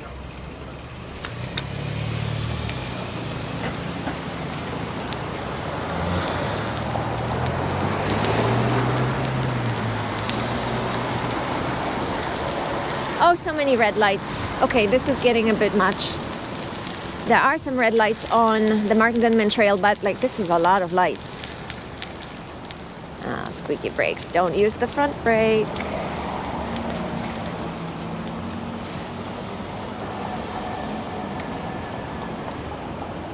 I see the lake. We're close. We're close. Oh, King Street streetcar. I love streetcars. I mentioned multiple times I am Polish. I grew up in Poland. And I have this love affair with streetcars. I love streetcars. In Poland, in Polish, they're called tramway. And that's how I moved around as, as an older child, tween in Poland. I would get on the streetcar and get around the city. And I loved it. And as a result, I love taking the streetcar here as well.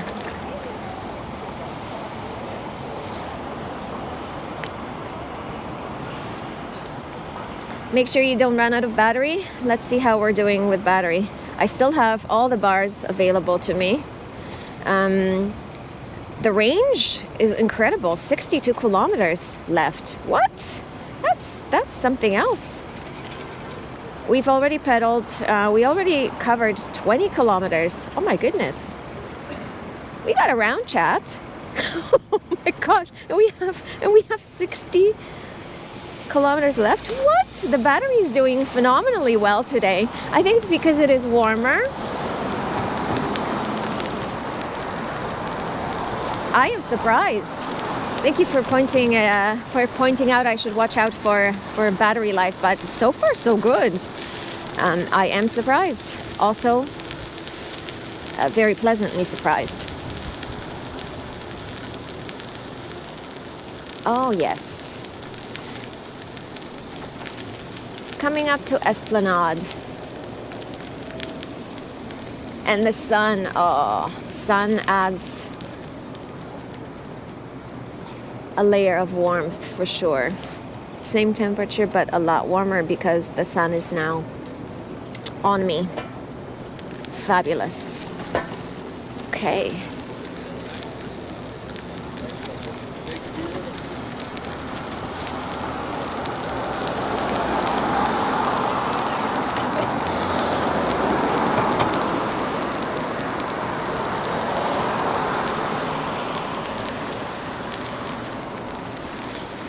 I spoke about how heavy my e-bike is in the previous video, and it's about, with all the accessories and everything, it's about 70 pounds. And I also, keep repeating that I'm familiar with riding heavy bikes because I'm used to riding my touring bike that is typically loaded up with all sorts of luggage and bags. But riding a heavy e-bike that doesn't have the same gearing is very different than riding a touring bike that has my touring bike has sensational gearing. It's set up for climbing mountains. And so even when it's heavy, I just gear down. This e-bike has the Enviolo continuously variable hub, but the gear ratio is 380%, which sounds like a lot, but it's not a lot. It's fine for when I am using pedal assist, but it's limiting when I need to pedal the bike without pedal assist. And it's happened multiple times. I've had occasions where I've ran out of battery, and of course I ran out of the battery right as I inch closer to my home, and I have to climb a little hill. And yeah. But it's possible.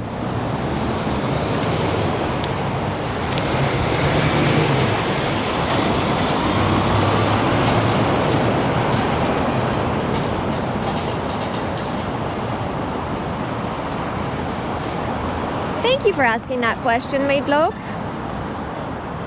You're from the UK? Oh my goodness. It always amazes me when, people from outside of Canada watch my videos and join in this live stream. That's amazing. Thank you. Misery, USA. Really? That's the name of town? Misery. Ooh, bumpy. Oh Lord, this is bumpy. I hope they resurface this road. Oh wow. Okay, chat. We made it. We made it to the Martin Goodman Trail, downtown. Not downtown, by the waterfront. On the waterfront, by the lake. I'm so excited I can't speak.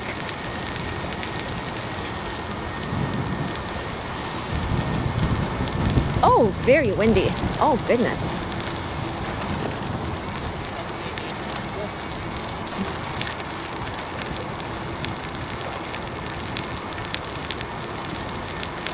One day it looked like you had enough battery and then it dropped. Yeah, so I'm expecting my battery range to be around 60 kilometers. And there's no way I will be riding 60 kilometers today. And so I know that the battery will last. Now I am surprised that the battery hasn't dropped yet. But I think again it has to do with the fact that it's so much warmer.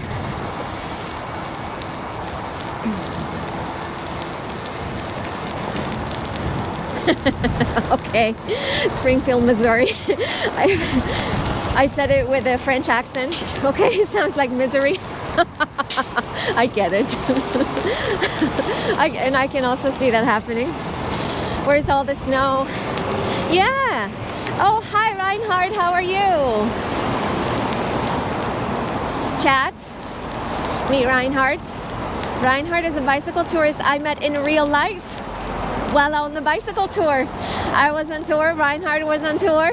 Reinhard has a YouTube channel as well. Reinhard is a seasoned bicycle tourist. So if you haven't followed his adventures, I think Reinhard, you ride a lot on Crazy Guy on the Bike, right? You used to share your adventures there. You most likely still do. Maybe you can confirm that. Okay, chat. We're nearing the Portland bridges. I can see them. They are stunning. And I'm so excited that we'll be able to ride. I've seen that there's a little bit of construction or something was blocked off. And that's happened recently. So let's see. Oh my God. Okay, I am excited. I'm properly excited. Oh no, everything is open. Oh my God. Oh my gosh. The Portlands. Oh my gosh. Okay. Separated cycleway. Then one bridge for cars. The bridge on the left, which is a smaller bridge, is designated for, I believe, an LRT, or it's designated for transport. Oh my goodness. Wow. Oh wow. Take a look, chat. Isn't this beautiful? Aren't they beautiful? They're so unique. They did such a good job with them. So from what I've read, these bridges, they're a family of 4. And this is how they present them. It's a family of 4. So we have these 2. Then we have the bridge that is ahead of us. I've taken you across that bridge on a different live stream. And then there's another bridge on Commissioner's Way. I don't know if it's open, but we'll go explore. Oh my goodness, it's beautiful. Wow. Again, this area is so stunning because of, great space they've created and separated space for people who are driving, for people who are walking, for people who are cycling. It's separated, it's safe, and wow, this is incredible. The bridges are there. Okay, let's see. I want to get to those bridges. Those bridges over there, chat. Or that bridge.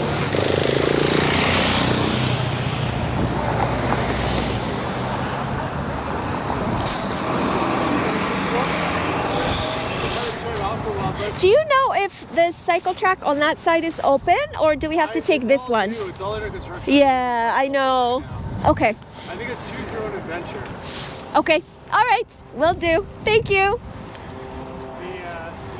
Okay, well, let's go on this side. This is the side that I typically used to take, or maybe I'll just go on the street and then hop on the cycle track there.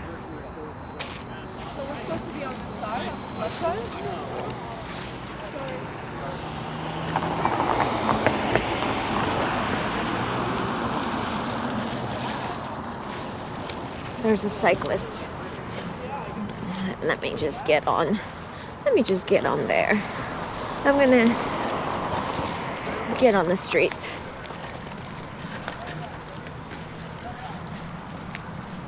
Oh, we have a light. Nope, not yet. There we go. Boop, boop, boop.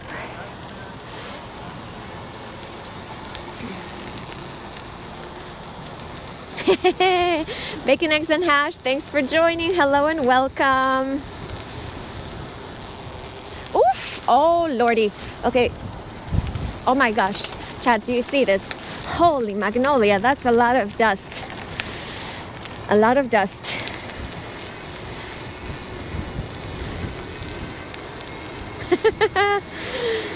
Don't sacrifice your braking because of the squeal. The squeal is real. Yeah. Thanks, Reinhardt. Thanks for the pep talk. I'll let the brakes squeal. I have to say, I hate the squeal. Hate it with a passion.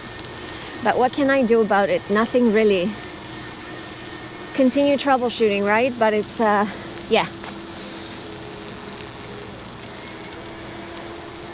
Wow, look at this. This is the very first time I'm riding here.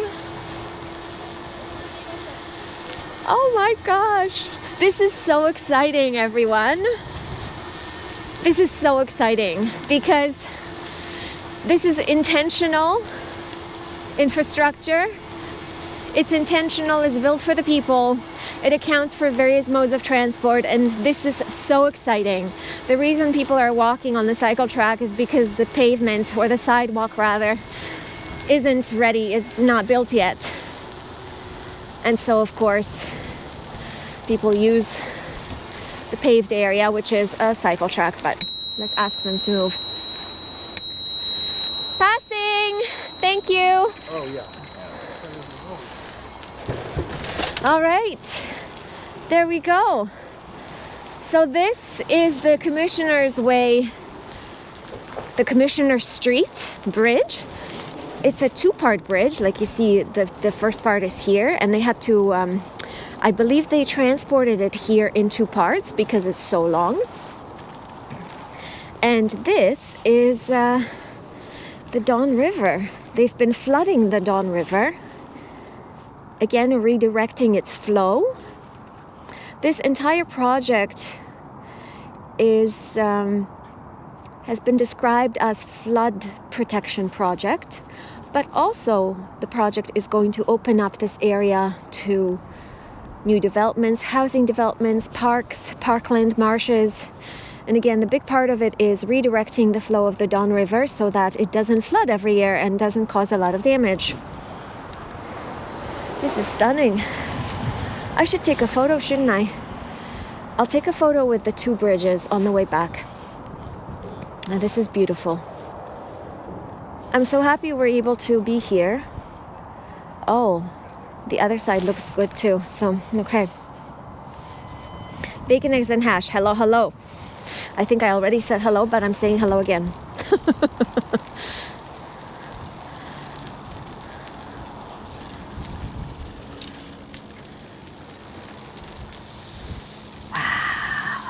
What do you think, chat?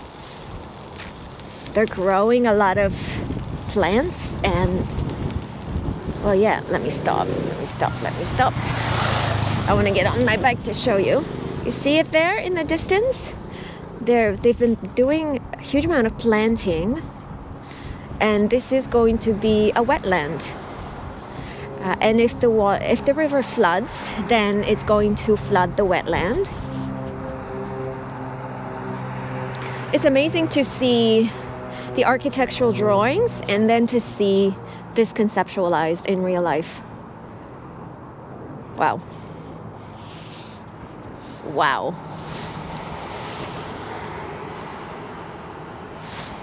So impressive.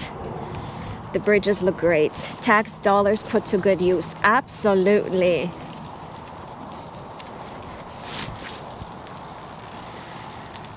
%100% agreed. Ah, these bridges are stunning.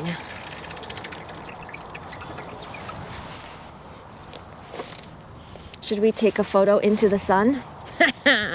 Let's do it. Let's take a photo into the sun. How not to take photos, right? Oh, I think I need to adjust my kickstand because it's getting. Okay, let's troubleshoot the kickstand.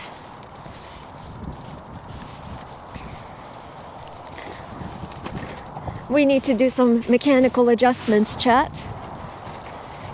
Thankfully, I do have my tools with me. Okay, what are we doing? There are 2 bolts on my kickstand, and for whatever reason, well, I know what the reason is. I sprayed them with this anti-rusting spray, and ever since I did that, the screws have been unscrewing. They've been coming loose, and so I need to tighten them. Here we go. These are the 2 screws that I'm talking about. See this? Okay, we need to adjust this so that I can use my kickstand.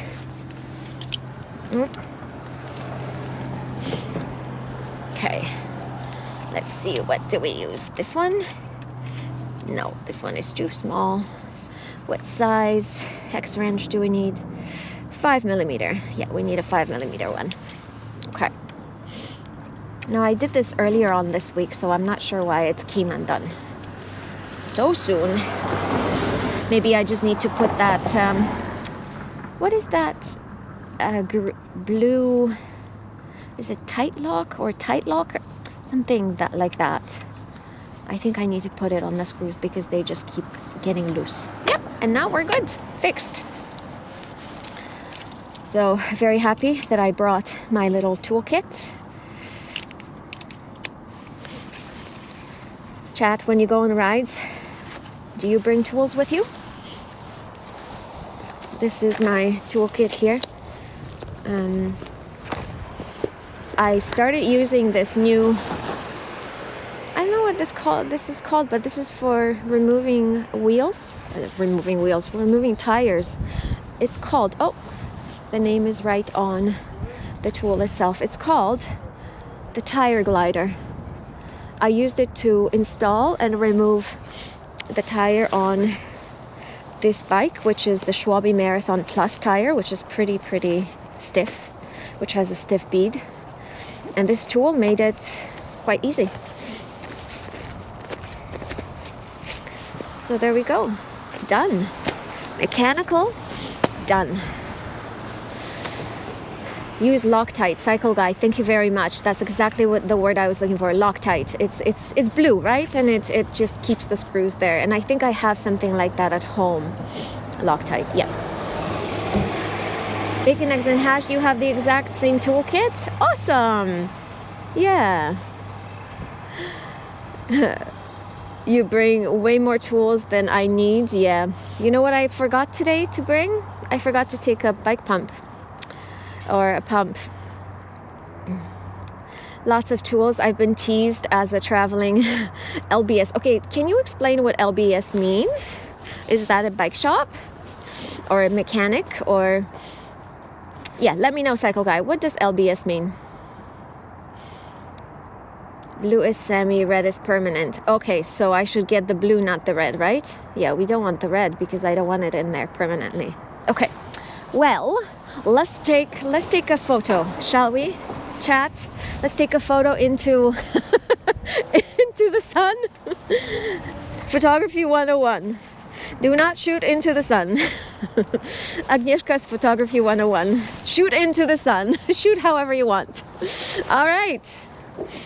LBS, local bike shop. Ah, thank you, Cycle Guy. Thank you very much for that. Okay. Ooh, that's a good photo. May not see the bike because of... oh, that's very nice. I really like the shadows. Let's take the shadows of the bike. What do you think, chat? Can you see it? Can you see me taking a photo?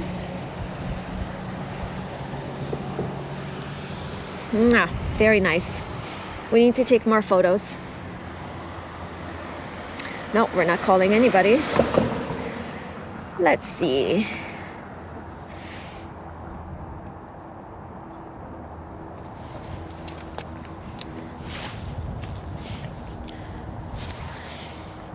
Have you found out if you can put an e-bike on front of buses? So, according to, I believe, the TTC page, putting e-bikes on front of buses is not advisable. Now, I know that some cyclists have put their e-bikes on the racks on buses. I think the reason they're not allowing e-bikes on buses is one, there are a lot of components on e-bikes, like the battery cannot come loose. Maybe it's a safety hazard.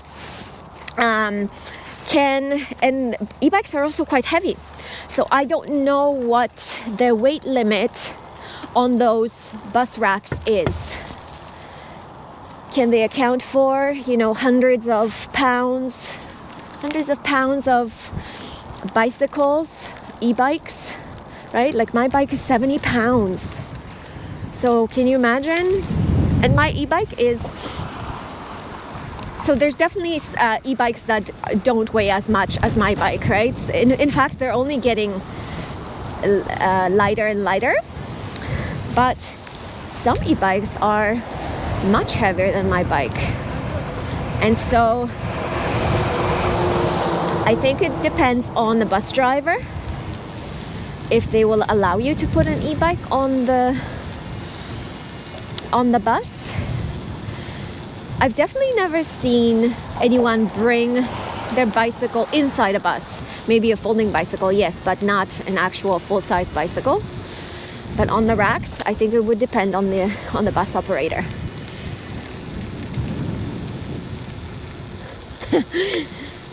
Psycho guy, your e-bike would tip the bus over? How heavy is your e-bike? Maybe you mentioned this before and I missed it.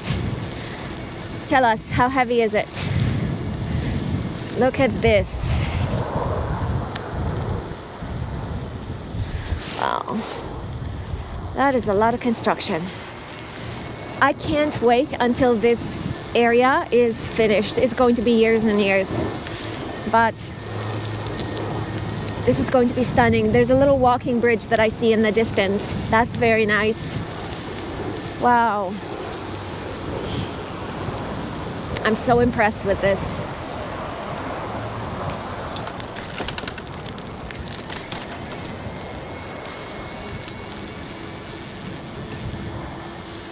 Those bridges look magnificent. They are so beautiful. Whoever approved the design of these bridges, they made the right decision. Wow.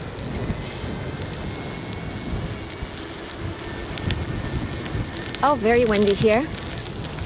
Can you hear that, chat? Or is the microphone doing a good job with minimizing? Whoa, very, very bumpy.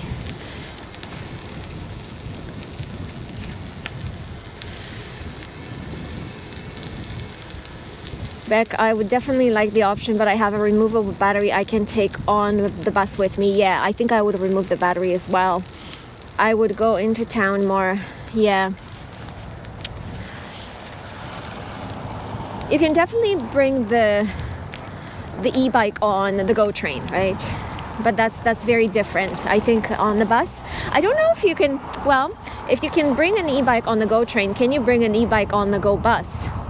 I think the answer would be yes. TTC may be different, but GO Transit, yeah, I don't know. Has anyone ever tried, for those of you who are based locally, has anyone tried taking an e-bike on a GO Transit bus? Cycle guy? So your bike without the batteries, 75. Batteries, plural. Holy moly. With 3 batteries. You have 3? Holy man. 95 pounds. Yeah, that's a lot. Mike is great. Thank you for confirming that. I'm glad to hear that the dead cat on the mic is doing its job. Wow, so many people riding bikes today. This is so awesome.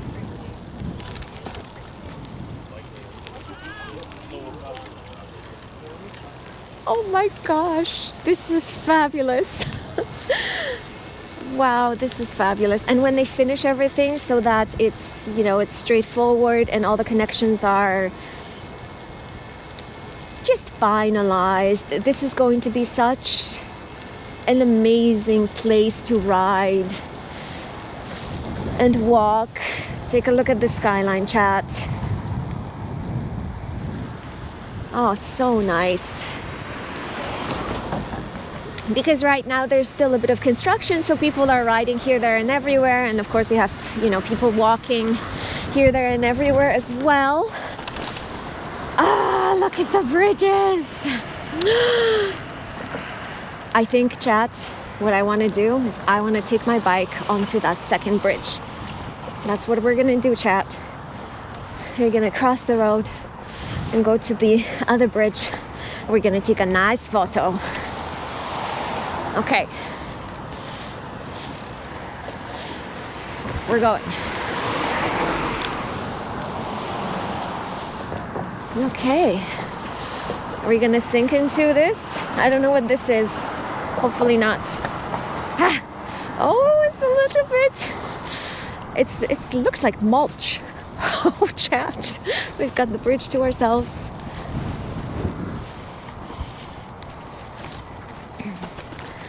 All right then. Photo shoot time. Photo shoot time. Okay.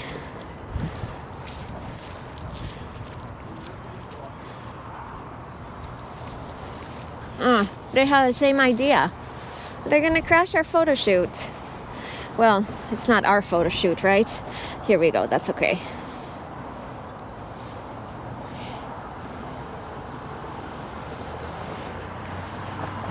Okay, we want to take the shadow, yes. Bike shadow.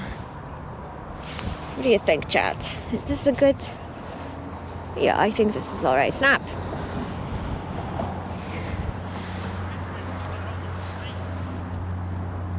No, I think this is good.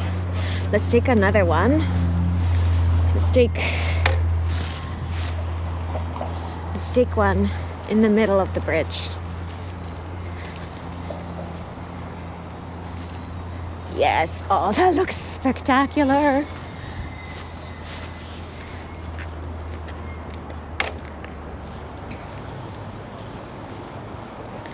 Okay. Oh, wow. That is amazing.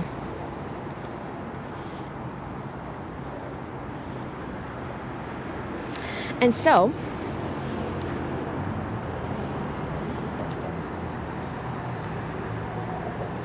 for anyone who's interested and who wants to see these photos, I'd like to invite you to follow my Instagram account, Wheels on the Bike.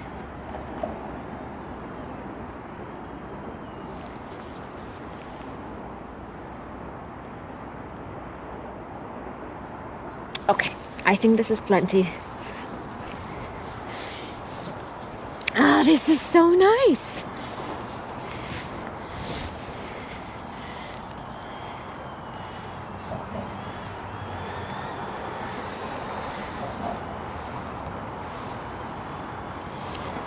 Selfie time. Oh yeah.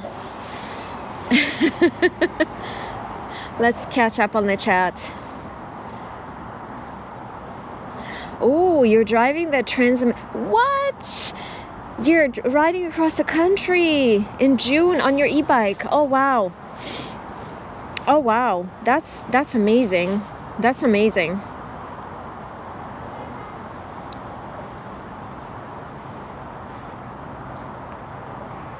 Beck, where are you at? I think I missed it, or maybe you didn't share. If you shared, I definitely missed it. Where are you? Where is it cold and gloomy? Patience, yeah. Patience paid off. They moved on. Ding-a-ling, yell, whistle.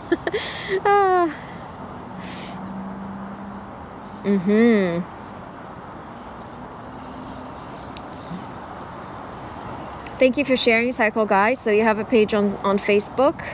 Okay. All right, selfie time. Selfie time.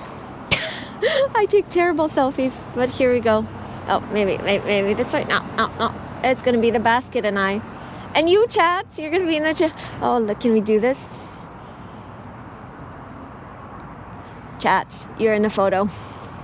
Like this, maybe like this, maybe like this, maybe like this. I take terrible selfies.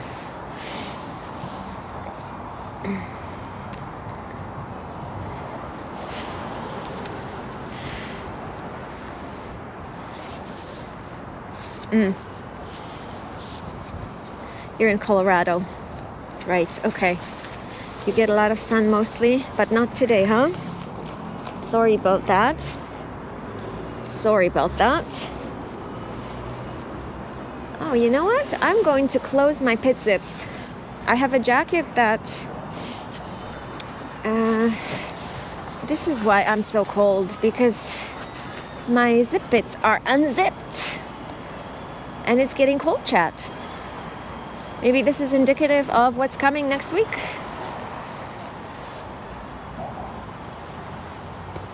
Oof, easier said than done with the backpack on to close the zip bits. Pit zips. Pit zips. Do you know what I'm talking about? They're the zippers underneath my the armpits on my jacket. I think those are the best invention ever.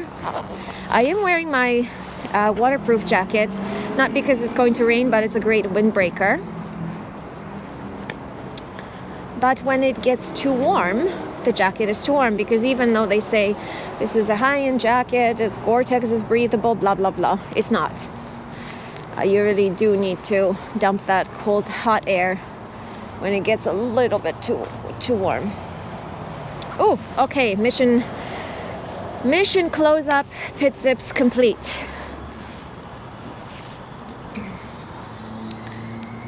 Okay, Missouri was beautiful the last 2 days. Now it's sucky. Sorry about that. Sorry to hear that. We've had awful winter weather here. Really, for the most part, it just has rained a whole lot. We've had maybe a week's worth of true winter weather.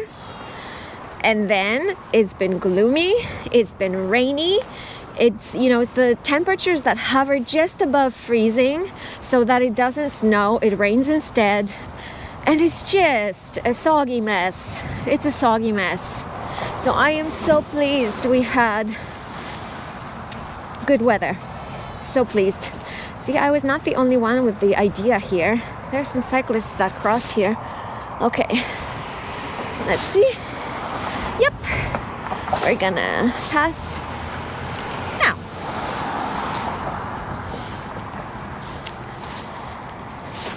I think in the future they will plant things here, so we will not be jaywalking through the planted areas. Sorry. There we go, this. Okay. Well, there you go, chat. We have now visited the Portlands. So the plan now is to take the Waterfront Trail back to Humber Bay, which I will do. And I will take you to... I'll finish the stream at a beautiful spot. So if you stay with me, I want to show you something. Oh my gosh, it's windy. What's going on? Chat, we're gonna have headwind going back. Thanks, pedal assist. Thanks, pedal assist.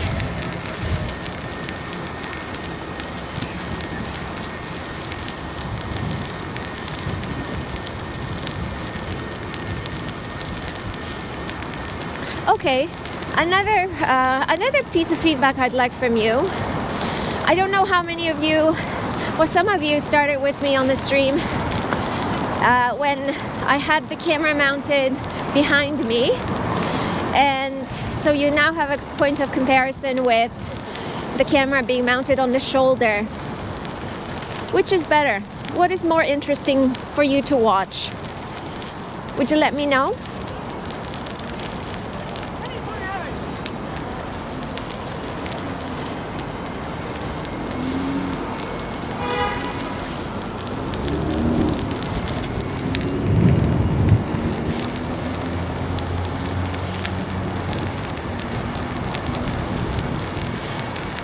Cycle guide, this position is better, okay.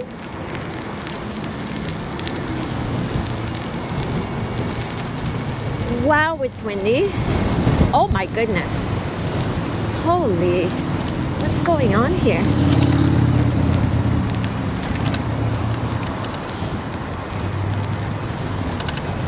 Oh, this is awful.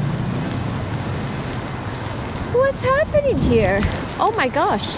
Okay, chat, we're being blown away. It's incredibly windy here. I have no idea where this wind is coming from. It wasn't windy like this on the bridges. Beck is busy, Parrot is fine.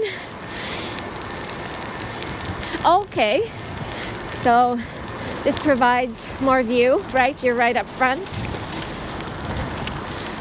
I will of course watch parts of the stream. I'm not sure that I will sit through the entire stream, but I'll watch parts of it.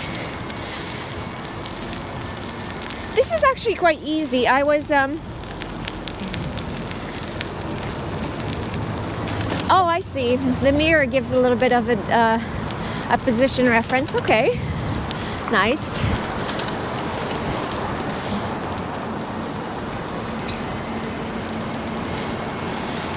So what I ended up purchasing is this mount for the backpack. So this little mount goes around one of the straps on the backpack, and then I can mount the camera. Okay, Lazy Barista, for anyone who's local, Lazy Barista is an amazing coffee shop. Amazing in terms of the coffee quality. So if you are local, highly, highly recommend them. Amazing coffee shop. All right. Passenger view is your preference. Cool. All right.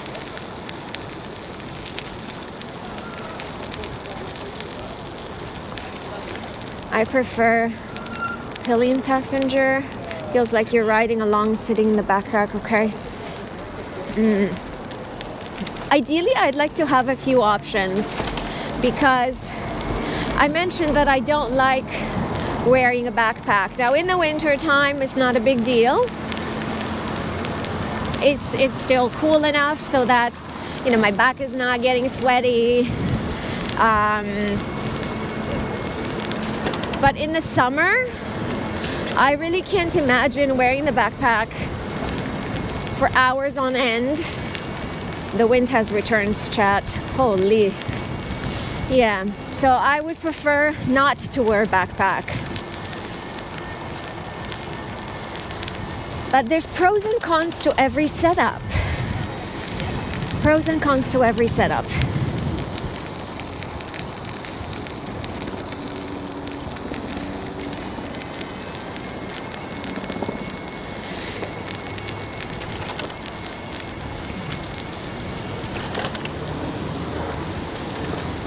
Cycle guy, I've given you the desire to try Facebook Live. Yeah. You know, I don't think you have to have followers right off the get-go. I think followers will come, right? Even though I have subscribers on YouTube, I mean, it's quite obvious that not everyone is tuning into the live streams. I think generally the audience may be a little bit different for live streams, and this is why when I was thinking of live streaming, I considered Twitch, but we'll get to Twitch in a moment. I think Facebook Live would be great, but if you wanted to try YouTube Live, you should do it, even though you may not have, you know, lots of people following, subscribing. I don't think that matters. I think you should just do it, and people will come. Squeaks, squeaks.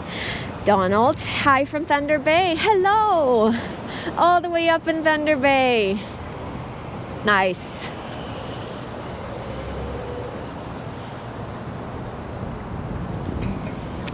Okay, let's talk about Twitch now. Twitch scares me. I watch Twitch. There's a cyclist named Dmitry Kuprianov, I think.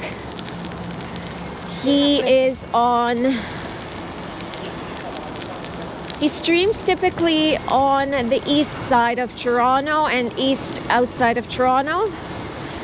And he's on Twitch. I've been watching his live streams.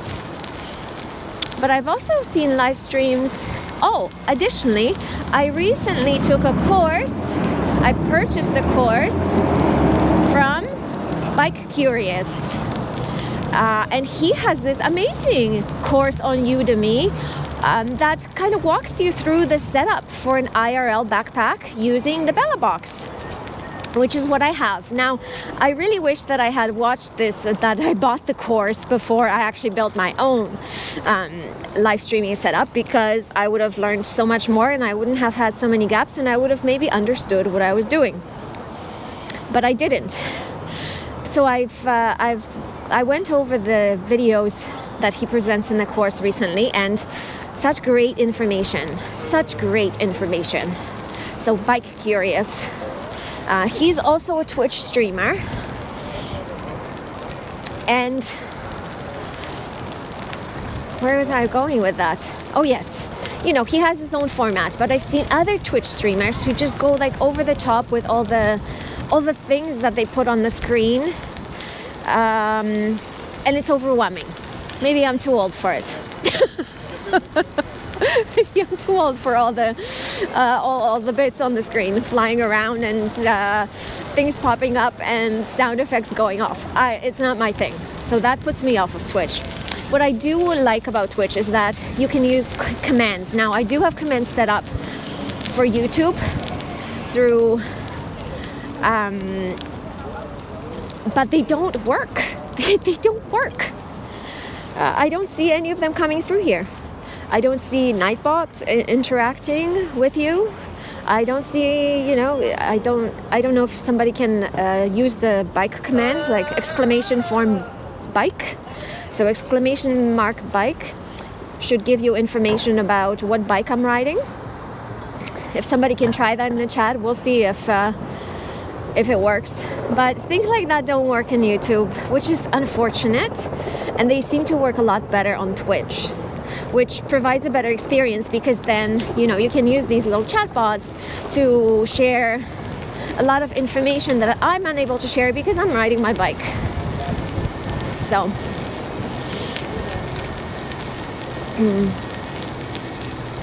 wow, there's a lot of people here. Harborfront, sorry. There you are. I don't know if those boats have people living in them, or whether they're just protected from the elements. I think maybe people live there. There. Good views. Very, very, very, very busy in the summertime. You can see, you know, just the increase in the amount of people walking, and cyclists and runners, from a couple of weeks ago when we did the other stream. Yeah, when the weather is good, people come out. Certainly come out. Oof, very windy. Oh, Nightbot has woken up. Did somebody use the bike command? Oh, thank you, Maidloak. You woke Nightbot up. Yes, it works. Fabulous. Fabulous.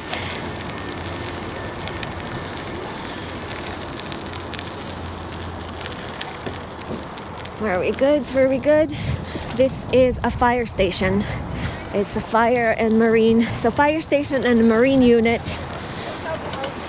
When they do rescues on the Lake Ontario, this is where they come from. There you go. These are the views. There are also a few of these boat rides to the ferry from here. So some sort of a taxi there is typically docked here in the summer.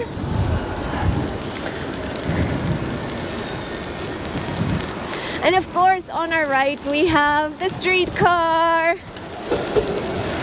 Love the streetcar. There's been a lot of vandalism here. So take a look at this. People shattered all the glass in. And then, whoa, lady. And in my first attempt to do the stream, I rode by a residential transit stop or a bus stop, and somebody had done the same. So I don't know what's going on. Why are people breaking glass in transit shelters? I mean, when this happens, you know, it gets me as a taxpayer, it gets me really upset because that's our tax dollars. And we could really use our money, put our money into better places than fixing vandalism. But okay, rent over.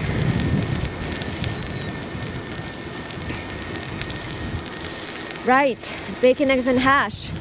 There's a whole sailboat community. Yeah, so there's a good chance that they may be living there, and this is why they have those, what are those? What are those things called?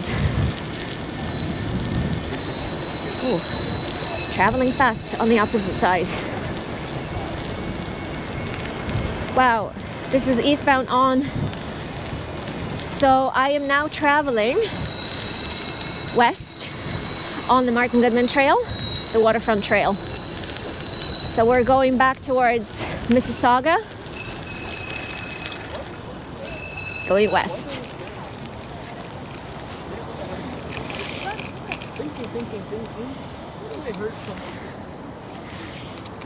Bad parenting. Yeah, bad parenting, bad circumstances, bad everything. Or maybe people just want to have fun and this is their idea of fun. Breaking, you know, vandalizing bus shelters. Okay, chat. There is the Billy Bishop Airport.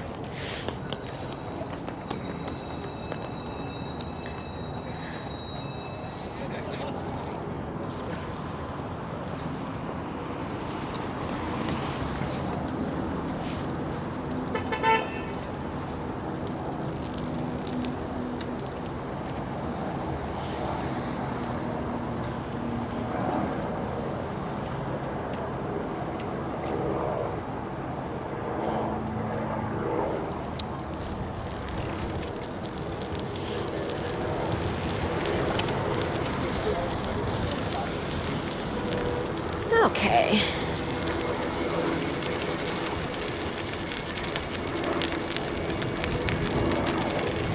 Chat, did you see that cyclist that I just passed? Did you see his pannier? So he had like a bucket that he was using as a pannier. It looked like, or panier, however you pronounce it. He had, it seemed to be like a plastic bucket that he fastened to his rear rack. When I was on my Erie Canal tour, I was riding my Brompton across the state of New York.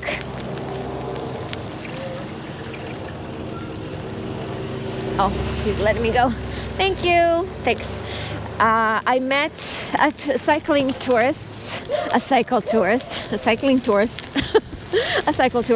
who had created, it's windy. Holy magnolia. Okay. Temporary pause in the story. Wow, so windy. Okay, back to the story. I met a cycle tourist who had used kitty litter boxes as his panniers. So he fastened them. He added all the attachments he needed to be able to then attach them to his rear rack. But yeah, it was kitty litter, plastic, very light, fully waterproof. It had a top cover. Okay, we're gonna take the scenic route by the dog park. Hopefully all dogs are on leash. And that was really cool to see. So if you have those DIY skills, instead of purchasing, $300 panniers that are fully waterproof, you can make your own out of cat litter boxes.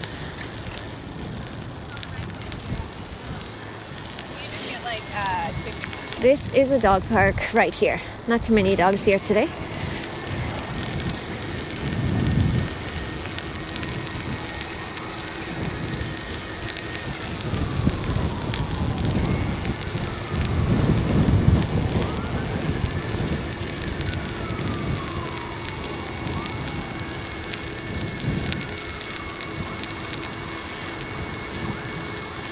Oh, you have Guy or Guy. How do you pronounce your name? Is it Guy or is it Guy? Somebody has noisier brakes than I do. Yeah, it's just the front one.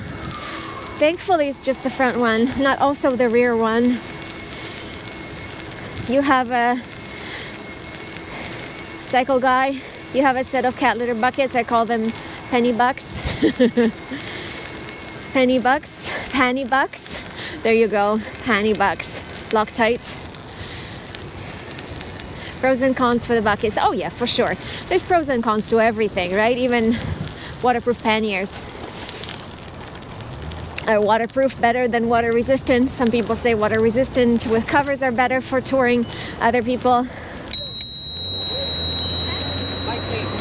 Oh boy. That was a bit of a traffic jam, So battery check.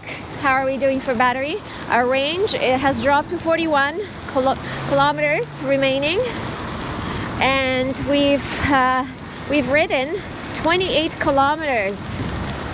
Also, a huge milestone for this e-bike. You won't see this, but I surpassed 3,000 kilometers on this e-bike. So I purchased this e-bike in March of last year, at the end of March, I believe. And yeah, I rode over 3,000 kilometers on it.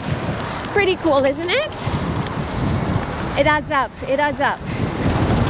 Holy, oh, we've got some messages here on the board. Guy. Okay, thank you, Guy.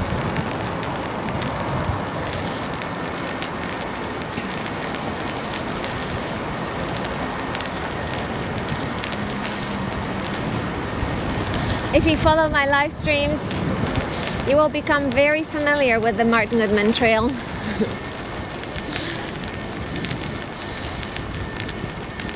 This is, for me, the most ridden route.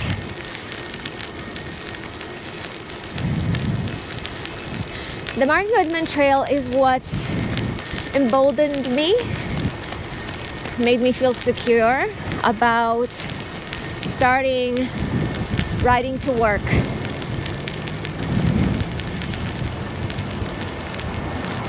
I think that if I didn't have this trail available to me, I don't know that I would have been as open to starting commuting to work as I was when I sold my car. I think that being a newish cyclist, a newish urban cyclist, and not having to learn how to ride with traffic, car traffic, right from the get-go, made things easier.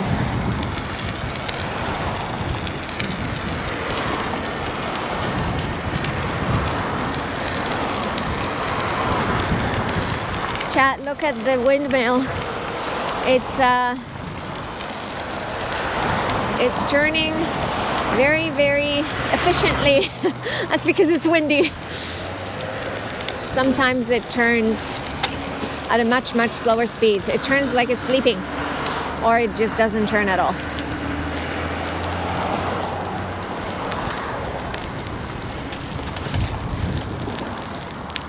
Okay, let's take in some views.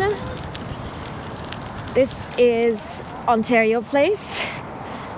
Again, currently boarded up, locked to public use. Let's take a look at the chat. We have many paths they built here behind people's homes, and dog climbed the fence and came at me. What?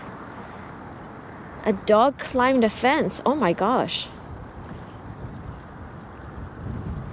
Wow. That's something else. I'm sorry that happened to you. Yeah, cycle guy for 1.7. I never worry about range. Yeah, with 3 batteries. Yeah. Oh, wow. Have you tried riding until you use up all the battery power. What was the distance you traveled?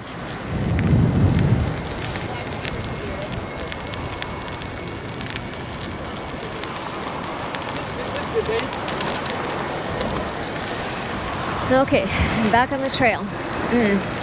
I think in hindsight, so my e-bike is the smallest frame. I think it's 46 centimeters or 43 centimeters, I forget now, but basically the smallest frame in the year my bike was from could only accommodate a 500 watt-hour battery, which is a small battery.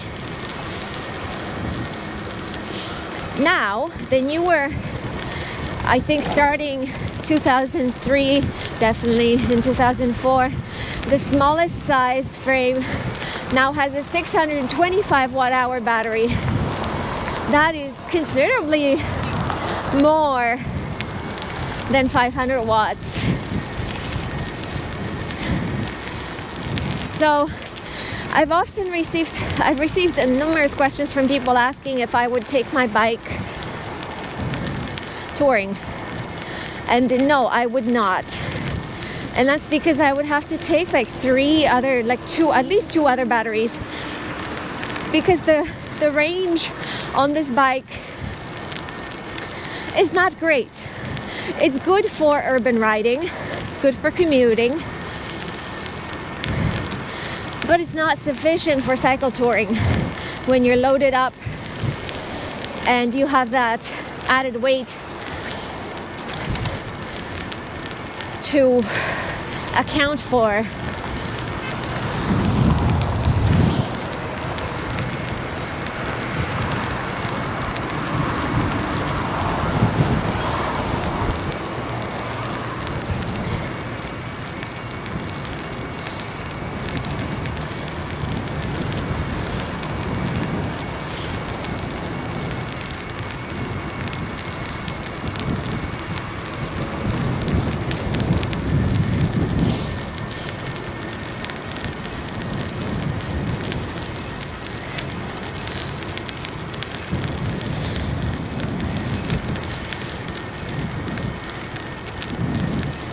I'm not speaking much because I am pedaling hard. I could increase pedal assist, but I also want to get a little bit warmer. We've got headwind. We've got full-on headwind. Vent de face. We've got vent de face.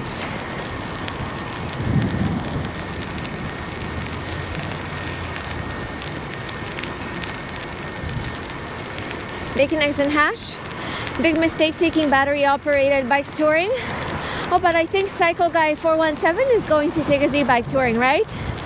I think that, as with anything power battery-operated, you just have to have a consistent power source at the end of the day. So, so it really just depends on what kind of tour you want, what kind of touring experience you will have. Certainly when you have to recharge your battery at the end of the day, you can't really go wild camping because you have to have a power source. Also, recharging, at least my battery, my e-bike battery, it takes quite some time when it's fully drained. It takes quite some time to recharge. Quite some time, like 4 hours. So, you can't just go to a coffee shop and sit there for 4 hours. I mean, you technically speaking can, but that's a lot of time during the day. So you just have to account for that, right? How are you going to be recharging those batteries? And if you're staying at campgrounds, you can pay for access to power. So you have that available. Warm showers, you can certainly plug in. I mean, there's motels, hotels, hostels, right? So there's options. There's options. It's just that it's a different experience.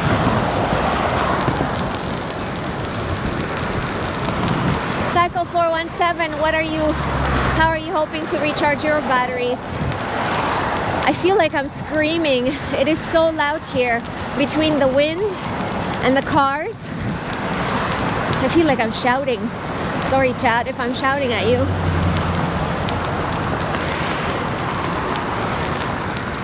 Yeah, to each their own. Again, you know, there's all different type of touring you can do. You can do fully supported, fully loaded. You know, I'm currently planning my tour across Poland, and I'm taking my touring bike.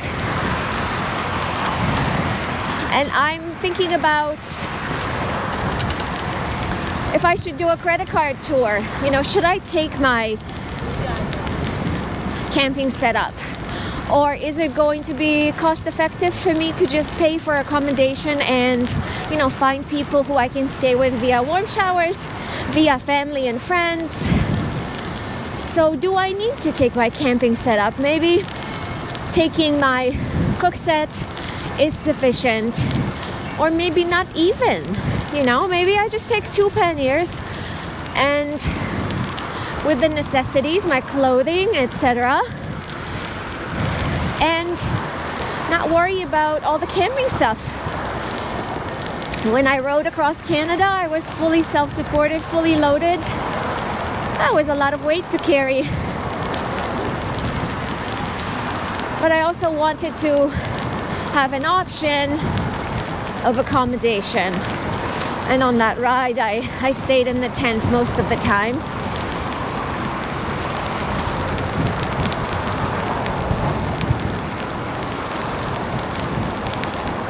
My mic is excellent. Oh, very good. That's great to hear. Rode is doing something good with their mics. Yeah, credit card touring is very popular, yes. And I can see why it would be. Yes. Less weight to carry when credit card touring. And then, you know, when thinking about Poland, it's a much smaller country with a very similar population to Canada, which means that cities, countries, or cities, villages, towns are much, much closer together to each other, which means that, technically speaking, I should always be able to find some spot to sleep for the night. You know, the flip side of it is, what if I can't, right? So then I have to ride maybe a longer distance to get to a spot where I can sleep inside. So I don't know. I'm still thinking about it. Still thinking about whether or not to take my camping setup.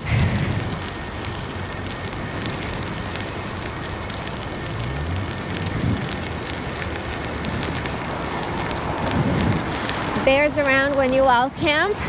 Yeah, depending where you go.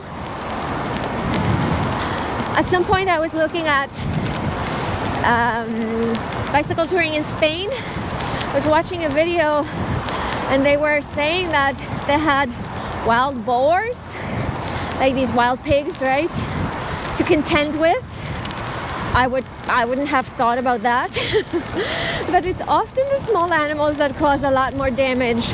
I mean, obviously, if you get attacked by a bear, they can cause a lot of damage. But in my experience, they stay away if you follow precautions. You don't have your food in your tent at night, etc. That won't attract them. But you know, on my Cross Canada tour, I had multiple instances with raccoons. In one situation, the raccoon got into my vestibule of my tent, pulled out my pannier, and wanted to get inside because I had left that pannier. I got a little bit complacent. That was in Manitoba. And the raccoon taught me a valuable lesson. Do not put food anywhere near to your tent.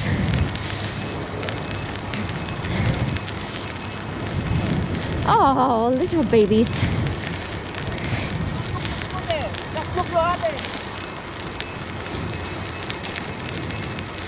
Boars are everywhere in Spain. Oh, well, there you go. Am I doing Poland alone? That's the plan, yes. But I hope to meet a lot of cyclists on the way, right? That is always my hope. And based on my previous tours in Ontario, crossing Canada and then the States, you always meet people. I always end up riding with people.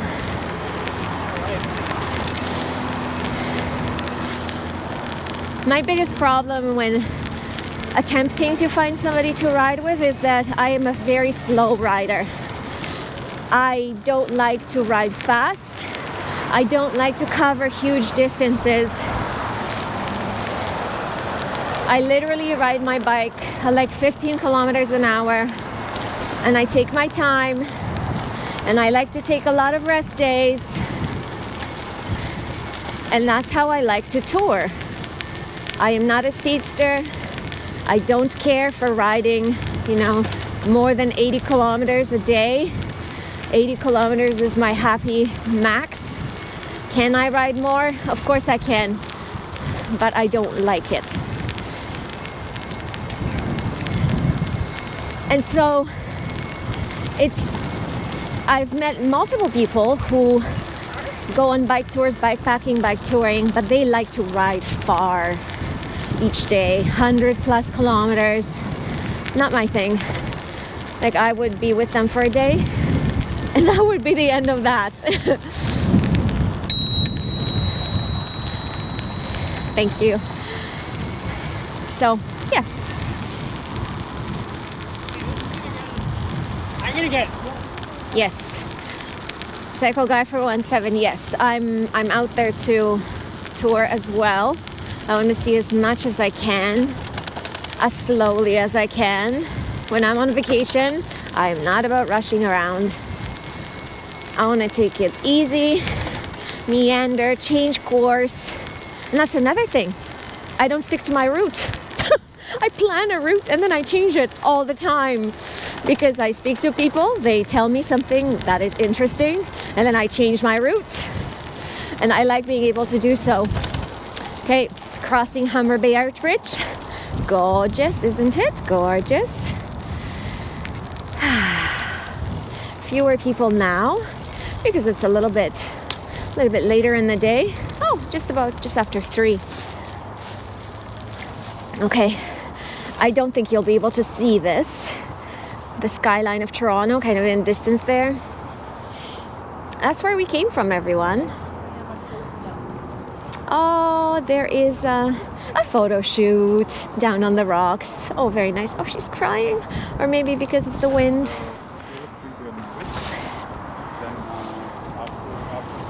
A date. Yes. This is a good place for dates. Okay.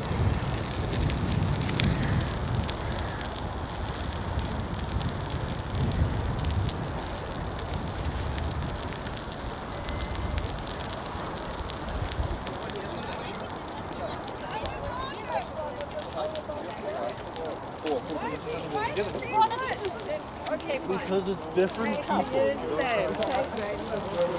The bridge is known for all the people taking their photos, so this was very normal, but this is only going to intensify in the summer. Okay. Sheldon, Lookout Point, everyone.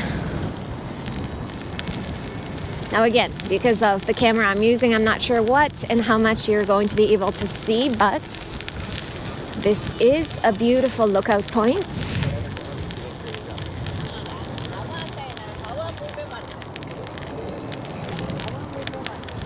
There is the Humber Bay Arch Bridge. Doesn't it look amazing? Every single time I see it, I'm like, wow. I think I have a similar thought about the New Portland's bridges. Every time I see them, I'm just amazed at how beautiful they are. I like this bridge. Looks great. Love is in the air. Yeah. That's right. Valentine's Day is coming. Yeah. Okay. And if I turn around, that's the skyline of Toronto with the CN Tower in the distance. Okay, everyone. This is where I will end my stream. Sheldon Lookout Point, with the beautiful vistas of the Humber Bay Arch Bridge and the skyline of Toronto. If you stayed with me throughout the stream, thank you very much. I know some of you did. You stayed with me right from the beginning, through the troubleshooting, etc. Thank you. What did we do today? We caught up. We chased the coldest day of the year ride organized by Cycle Toronto. We met up with them at the Christie Pitts Park. And then we headed down towards Sherbourne, so across the city on the Bloor Street bike lanes. So you had a bit of a city tour. Then we headed south to the Portlands and we saw the bridges. That was very nice. Then we took the Martin Goodman Trail back west towards the Sheldon Lookout Point. So thank you very much for staying around with me. Thank you. And on to the next one. See you next time, everybody.